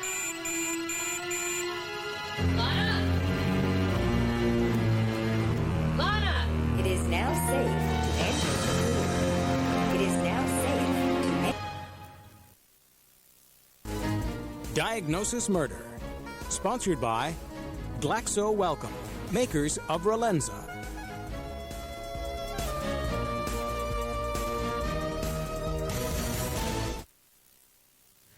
How could she have been electrocuted?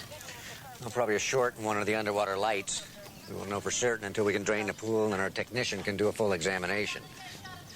How old did you know this girl? Lana? We were friends, kinda. What kind of? Well, she moved back to L.A. after college, and her mom gave her my phone number. So did her mother want her to be a doctor or marry a doctor? I don't know, a little bit of both, I guess. Her mom is a surgeon. She used to work at Community General. And this is Lana's father's house? Yeah, she was living here. Sort of a temporary, permanent thing. Kind of like you and... Kind of like me and my dad. No, because that's like entirely different. No, she just moved in.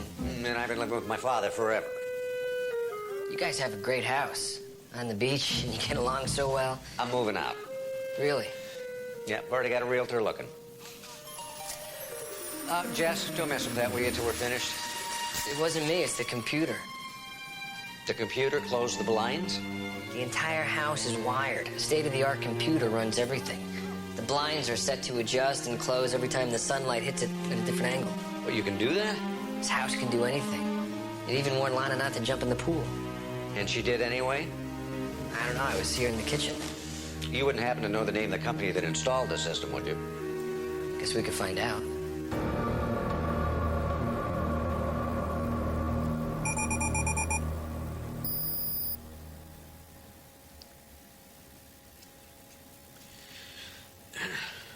May I see some identification, please?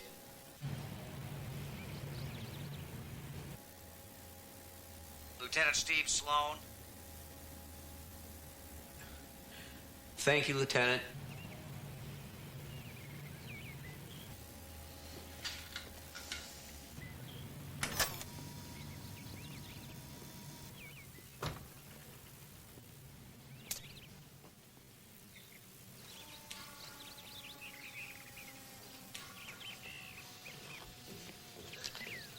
Lieutenant?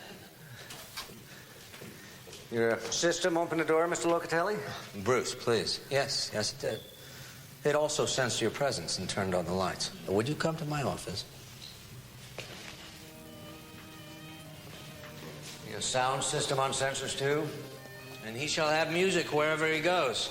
If you don't like the selection, my CD library is at your command. Or actually, my command. It only responds to voices it recognizes. Is this the same system you installed at John Kravitz's house? Terrible tragedy, that.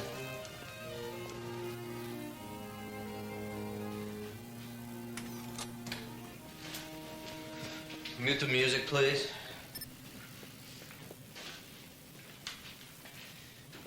What's that? A video capture, a hell of a lot better than a printout. Who decides where the cameras go? Well, you pay, I put. What's to keep you from spying on your customers? The entire system is double password protected, so when you contacted Mr. Kravitz, he dialed in, entered his secret password, which allowed me to use my password to open the system and show you, well, this. Hal, if you would. You named your computer Hal? Yes, after the movie. It was kind of a joke. Didn't Hal kill people? Well, it seemed like a good joke at the time. Of course, I named him before I saw this. Warning, do not use the pool. think that's enough. Do not use the pool. Can you give me a copy of that? Well, had it made as we spoke. Now, you'll find that my system not only sensed the short, but closed down to the power to the pool as well. What you're saying is, if that young woman had been anyplace else but in the water at the time of the short, this never would have happened. The Locatelli home command and control system is not just another means for you never to touch another doorknob, Lieutenant. It's the most powerful home security and safety system on the market. Well, I mean, the first time I heard of you, I was in high school, a mere child, really. You were in the newspaper. I said to myself, that is what I want to be. A medical examiner. You? Oh, I wanted to be you. Oh, how nice. And here I am, a third-year medical student, and not only talking with my idol, but actually working with her. Oh, I hope you don't mind my saying all of this. Oh, not at all. Carry on.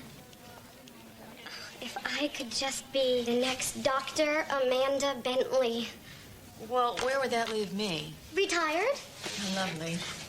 Oh, I didn't mean that the way it sounded. You know, I meant years from now, after you've taught me everything you know. Excuse me, Dr. Bentley. We have a 51-year-old woman, no previous illness, who died 2 hours after admission. Symptoms? High fever, chills, rash, headache. Who's the physician? Dr. Hart. Let's take a look.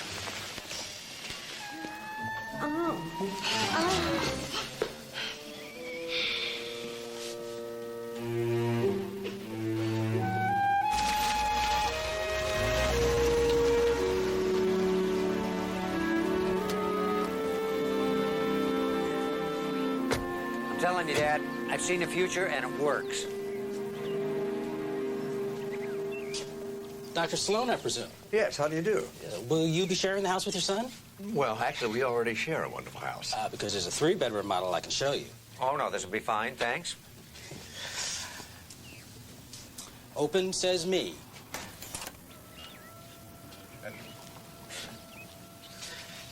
In 5 years, every new house will come with these features. Always wanted to be on the cutting edge. It took some looking, but this place has got everything you asked for and more. The study's been converted to a safety bunker. It's fireproof, earthquake-proof, and riot-proof. Isn't that a bit of overkill? The owner didn't think so, sir. He had a friend killed in the riots a few years ago. These air vents. When the room is shut down, fresh air is pumped in. Sure thought of everything, didn't he? Oh, and notice that every room is both DSL and cable modem ready. DSL? Oh, the internet. Who can live without it these days? Well, it's not a big part of my life, I have to admit. I'm somewhat of a troglodyte in that area. You know, especially after what happened to Lana Kravitz. Dad, look, the computer didn't kill her. Yeah. Did you know her mother worked at Community General, Dr. Janet Kravitz? Yeah, Jesse mentioned it. Did you know her well? No, not really, but I did talk to her at the funeral. You know, it's interesting. She was contacted to see if she wanted one of these systems in her house in Boston. Oh? How'd she like it? She didn't. She turned him down. Said it reminded her too much of her ex-husband. Look, Dad, I like this house a lot. Good. I mean, you're the one's going to live here. The owner is in the middle of divorce hell. He's willing to do a quick claim if you want to move in right away. No kidding. Hey, I wanted to ask you about that jacuzzi out there. Is that, what exactly is that?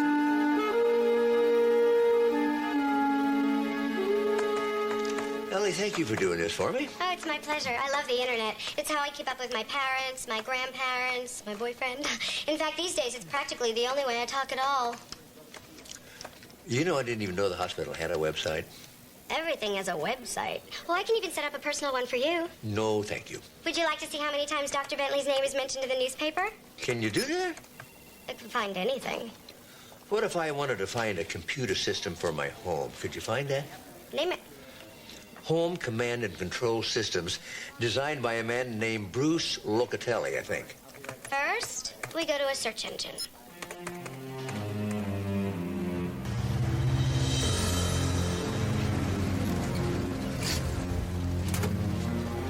DWB. Yeah, I got your message, but I'm still puzzled. We already passed our code inspection. Oh, it's a new service that we provide. Routine inspection before a new customer moves in. Yeah, but how'd you know this house sold? Multiple listings. Well, you go ahead, door's open. I got to deliver some good news. Well, thank you.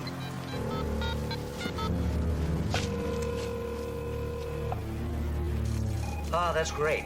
Closing tomorrow at Valley Brook Federal, 2 o'clock. Right. Thanks. Hal, are you there? This isn't our system, Bruce. I know. But I can take it over. And no one will ever know that we were here.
You know, it's amazing what you can find on the web. They had cancer research that hasn't even been published yet. And then I looked up old Fred Astaire movies. They had a nearly complete list of all the credits. What do you think? Donated. Then I found something else remarkable. Did I actually ever wear this? Yeah, you did. I found home command and control systems. Dad, that death was an accident. I mean, I had long conversations with the father, the mother. I checked with the friends. Nobody suspects foul play. That's exactly what Sybil Thorsten said. Okay, Dad, I'll bite. Who is Sybil Thorsten? Denise Thorsten's mother, up in Hartford, Connecticut.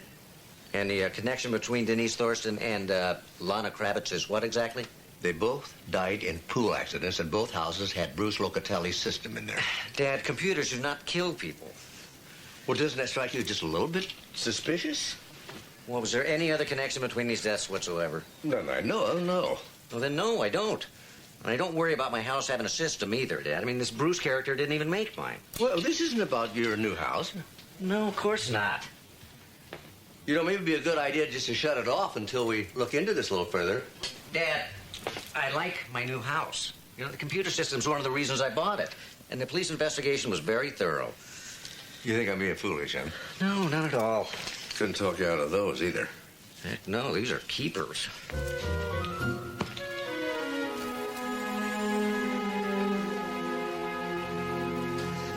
Do you ever get used to this, all this automated stuff? Honestly, I've gotten to the point where it annoys me to have to use a light switch. Excuse me, Mr. Locatelli, I'm finished, unless you need... Oh, no, Maria. Hasta mañana. Hasta mañana. Gracias por todo. That's cleaning lady? My house manager. Couldn't live without her. Does the computer respond to her voice as well as yours? Yes, I programmed the system with a full Spanish vocabulary. Please, sit down. You can restrict access anytime you want? No, I can do anything. You can, not your computer. The computer's only as good as the programmer. You know, that's almost the same thing my son said when I presented him with a very curious coincidence. I was checking out your system on the internet. Denise Thorsten. You knew about that? You think the police didn't investigate that death, too? Would you mind explaining what happened there? Well, it seems she ordered the pool cover to close while she was still in the water. Why would she do that? She was drunk. And you're positive it was Denise that gave that command? That's what the computer records show. Is it possible for anyone else to issue a command to this system? You, for example, you got into the Kravitz system.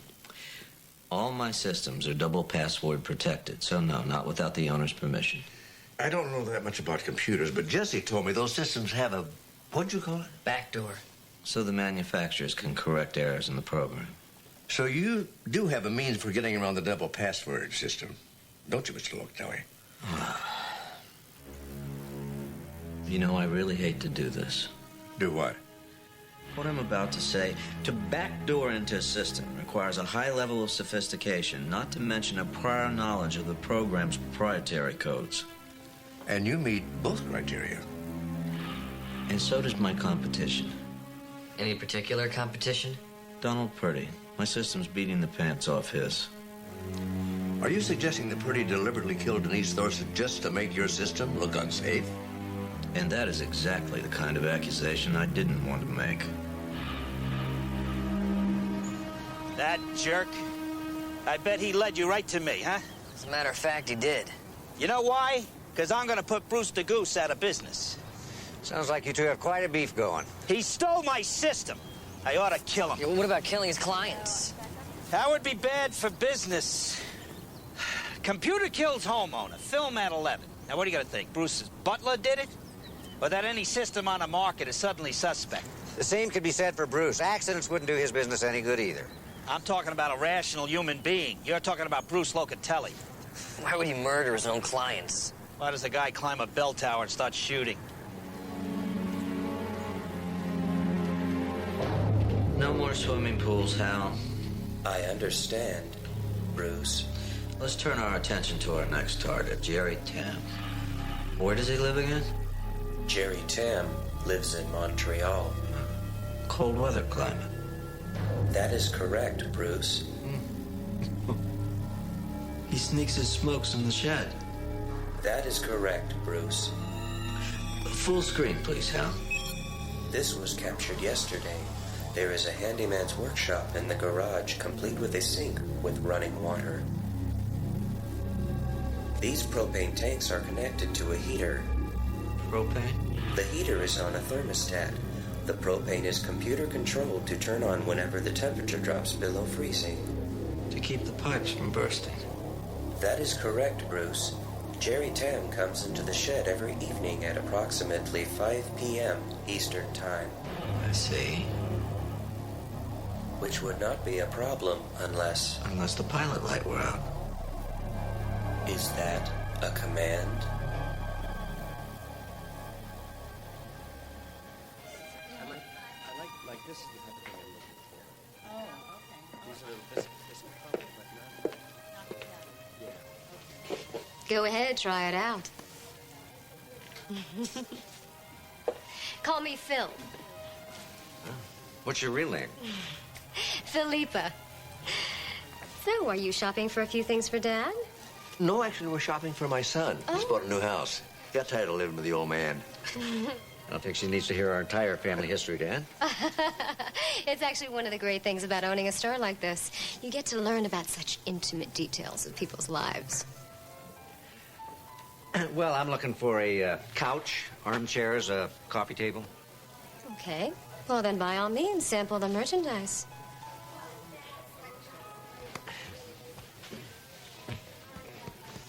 So do you have any particular colors in mind? Well, this puce is nice. Okay. Does it go with your home's color scheme? I don't think it has a color scheme. My, you are first time. And an available bachelor. That obvious? Been shopping around for long? Not for furniture.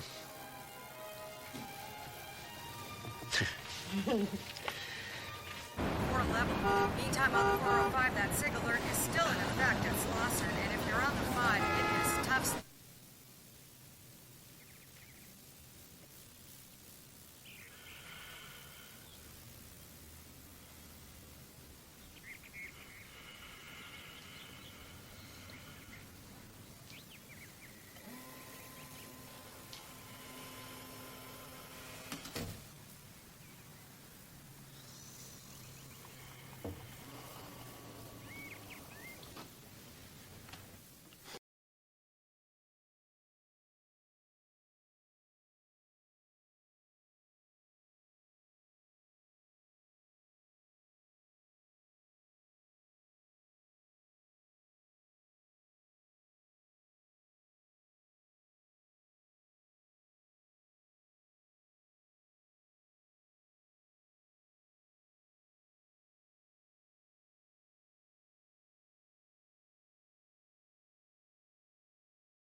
O3 coming in. Conscious suffocation. Had this happen? The windows were locked. The bedroom filled with smoke. Vitals. BP's 90 over 50. Pulse 110 and thready. Respiratory rate of 58. Is there any blood drawn at the scene? Yes, sir. Let's get him into trauma 1. Get that blood for CBC, electrolytes, lactate level, and carboxyhemoglobin.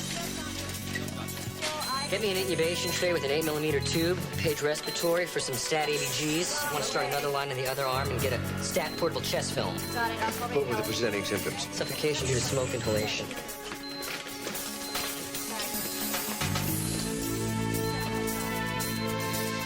There appears to be upper airway edema. I'm having a tough time visualizing the vocal cords. I can't see what I'm doing here. We need to do an emergency trach. He's arresting. 200 joules. 200 joules. Start.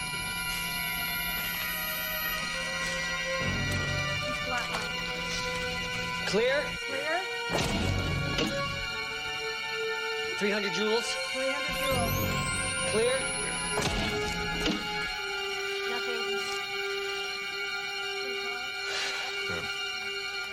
We've lost him.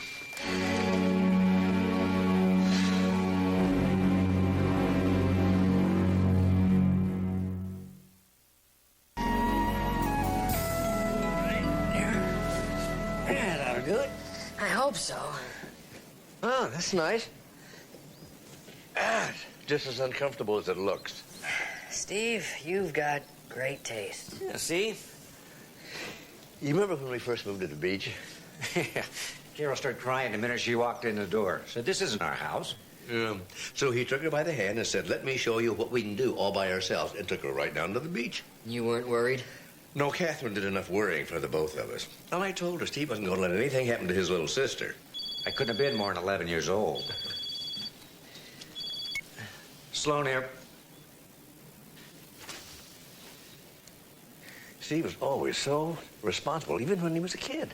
Yeah, well, things were safer then. Oh, I don't know. Sometimes I think we just know about the dangers more now. Yeah, maybe. You all right? I was just thinking that, we should have been able to save Bruce Locatelli. Bruce Locatelli's computer has a full record of what happened. Malfunction? No, somebody compromised the system from the outside. Somebody deliberately turned off the pilot? Afraid so. But who? It's got to be his competitor, Donald Purdy. So then Purdy murdered Bruce. Looks that way. Bruce said that Purdy was out to get him. Yeah, still, I am so sure that Bruce himself was behind those two murders. Well, Cheryl's picking up Purdy now. I got to get back to the station.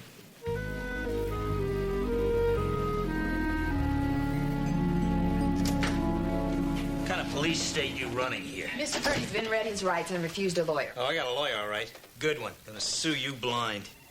You're facing multiple murder charges, Mr. Purdy. I wasn't anywhere near Brucey boy. No, but his computer indicates an illegal intrusion initiated by your system. That's a lie. There's a printout. Take a look. You set me up. Sit down, Mr. Purdy. The hell I will.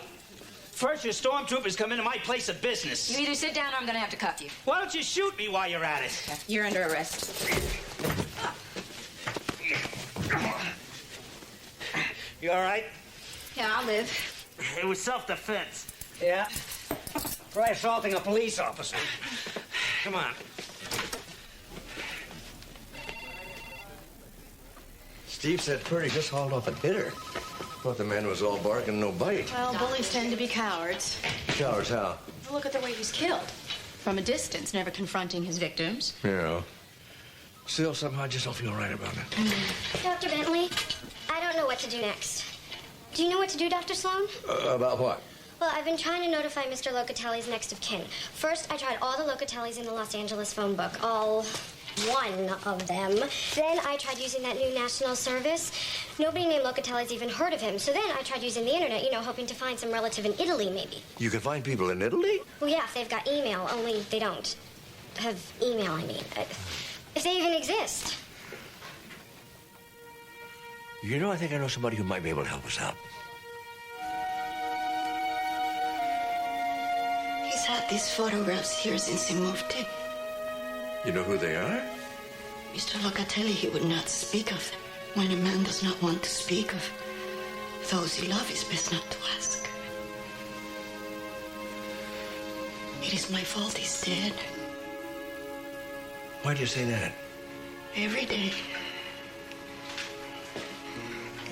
I come exactly at 7 o'clock to make Mr. Locatelli's breakfast. But this day there was a lot of traffic. I'm never late. But on this one day, if I had not been late on this one day, Mr. Locatelli would be alive. My boyfriend couldn't believe I wanted to work with dead people. I mean, I'm sure you've heard it 1,000 million times, right? What can you do to help a dead person? Well, I said, I'm sure you say the exact same thing. I said, live people only cause you trouble. Dead people just lie there while you find out all their secrets. Don't you agree? Mm-hmm. Dr. Bentley, do you have those autopsy results for Dr. Horowitz? Yes, Ellie, would you get in the McDougal autopsy report, please? Cause of death was septicemia brought on by meningococcal infection. I know. I put it somewhere. Try the file cabinet. I was going to put some files into storage, but for that I needed a box. I had the file in my hand. Didn't want to put it with the chemicals. It didn't belong with the medications either. I mean, then we would never find it. I was going to put it next to the computer temporarily, but then the phone rang. You weren't here, so I just put it...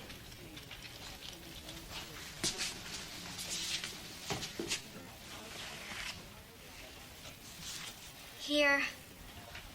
I don't faint anymore. Mr. Luca. Oh, that's Mr. Locatelli. No, it's not. That's Mr. Luca. I could never forget Mr. Luca.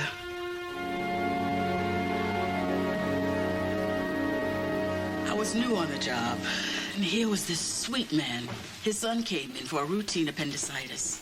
The boy had a ruptured aneurysm on the table, and I was elected to tell Mr. Luca that his son had died.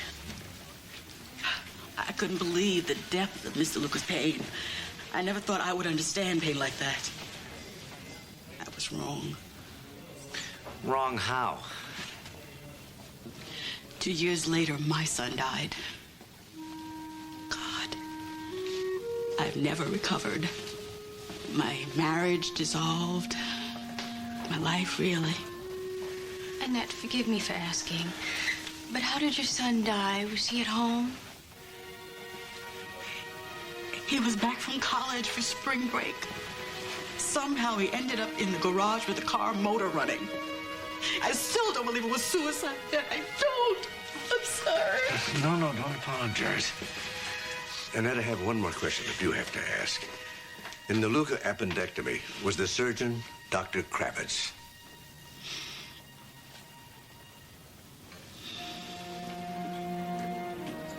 Well, it may not be much consolation, but I can promise you that your son's death was not a suicide.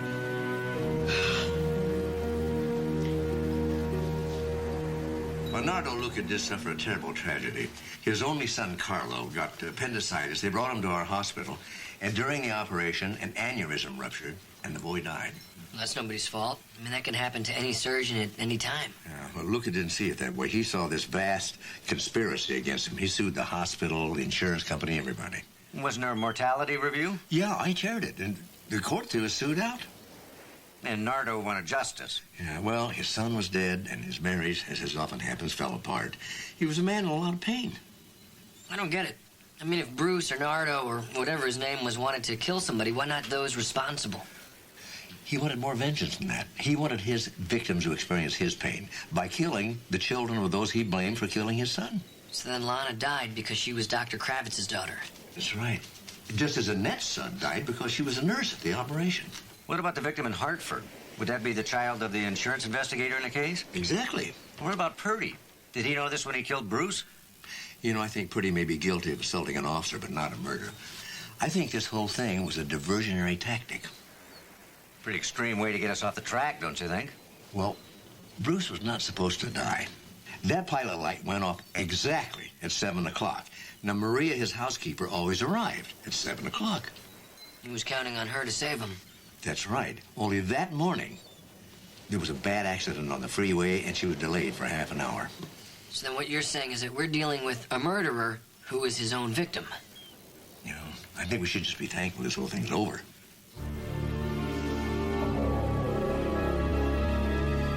minute, Dad. Bruce's computer didn't kill those people. Bruce did. Yeah, I guess you're right. Well, did your system cook all this Chinese food? Actually, it was the Chinese restaurant around the corner, which seems to have forgotten the mushu pork. I'll go back. Oh, no, this is plenty of food. Good, too. You know, takeout's very important for a man who lives alone. Dad. Men don't cook for themselves. I rarely do it. Dad, it's not like I eat dinner at home that often anyway.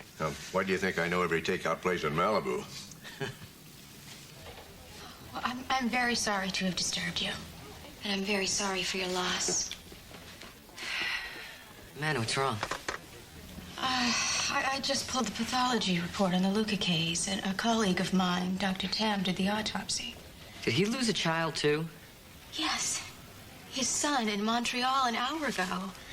That's impossible. Bruce died yesterday morning. Ellie's idea of an email alert. It's not impossible. What? How'd the boy die? He was smoking in a storage shed full of propane tanks. You know, Bruce could have programmed the computer to turn off the pilot light. So we've got a murderer who's still killing after he's dead? Man, in that pathology report, check to see everyone involved. See if they have children. Jesse, oh my God. Mark chaired that inquiry, and Steve has one of those systems.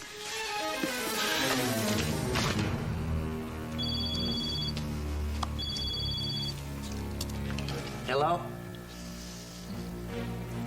Jess, I can't hear you. I've been on the phone all day. My battery's dying. Here, use mine. Oh, I left it in the car. Jesse, let me call you back from a payphone.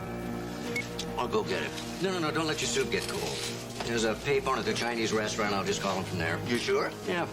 Be a true test of good Chinese takeout's mushu pork. Right. This will only take a minute. All right.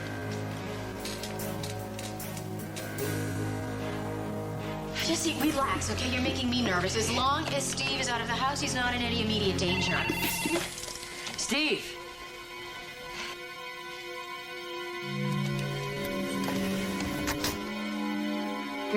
Computers.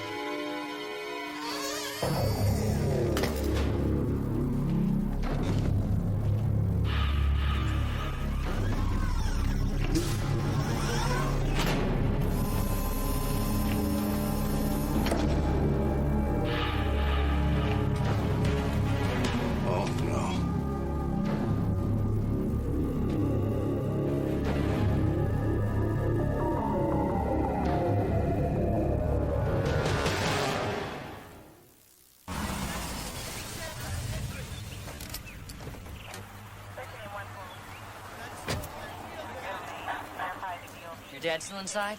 Yeah, computer seems to have triggered the security system in the study. Called for a battering ram and a blowtorch.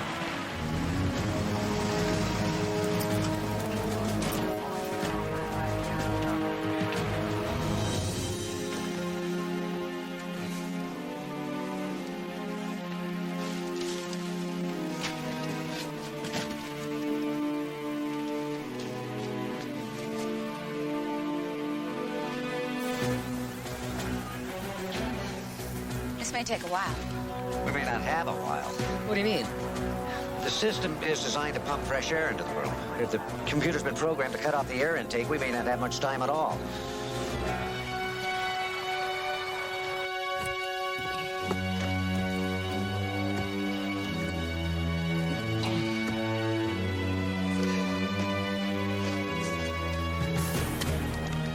Anywhere you can hack into the system, take control of this thing? It's way beyond my capabilities. You need somebody who knows how to backdoor Purdy.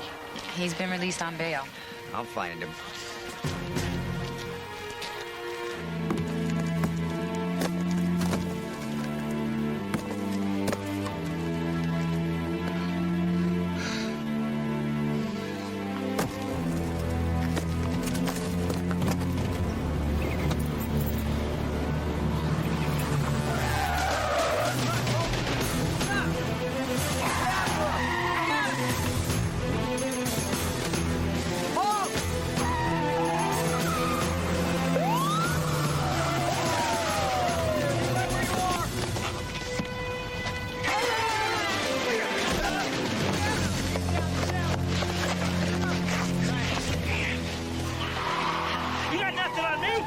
know.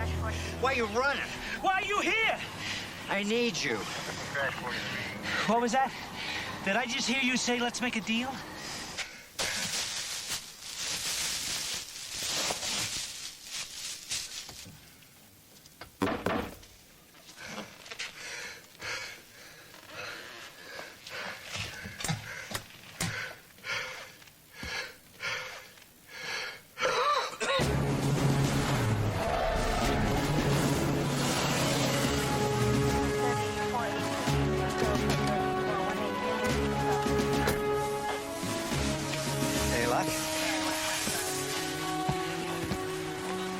What do we need to do to hook you up?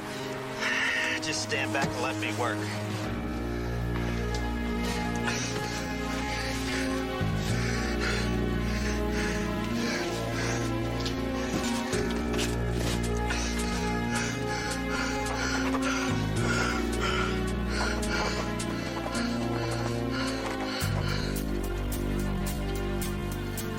In the system now, if I can just find the override.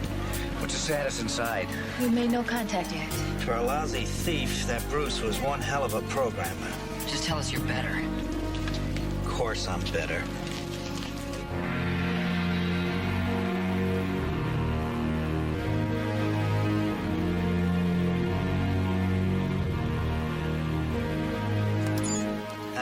I'm in. All right, get some oxygen in there.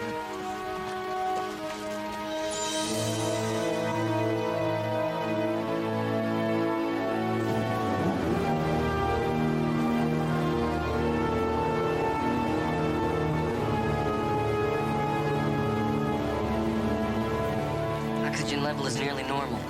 Let's go.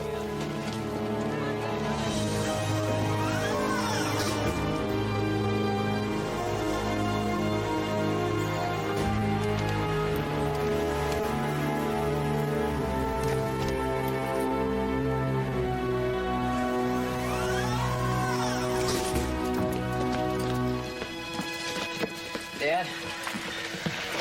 I think... Look, don't try and talk. You're gonna be just fine.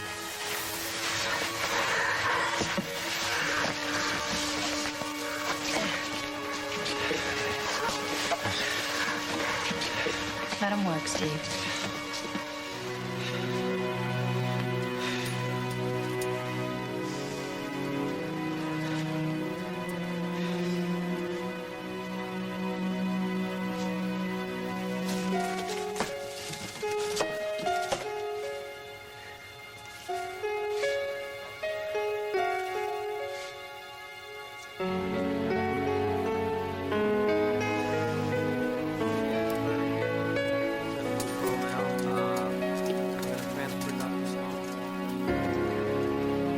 Jesse says you're gonna be fine. Takes more than a computer to kill me. I found that. Oh, yeah, it was... Yeah, I figured you were just reminding me to get an extra fortune cookie. I figured that out. I am a detective. How's the house? Well, a few $1,000s worth of repairs, it should be good as new. I'm gonna rent it out. Make a good investment. You don't want to live there? Well, it's kind of lost its charm. Of course, I was hoping my former landlord would let me move back in. Well, your former landlord might raise the rent, too. Oh, how much? 2 dinners a week? I can afford that. You know that pew sofa? Yeah? Don't bring it. No.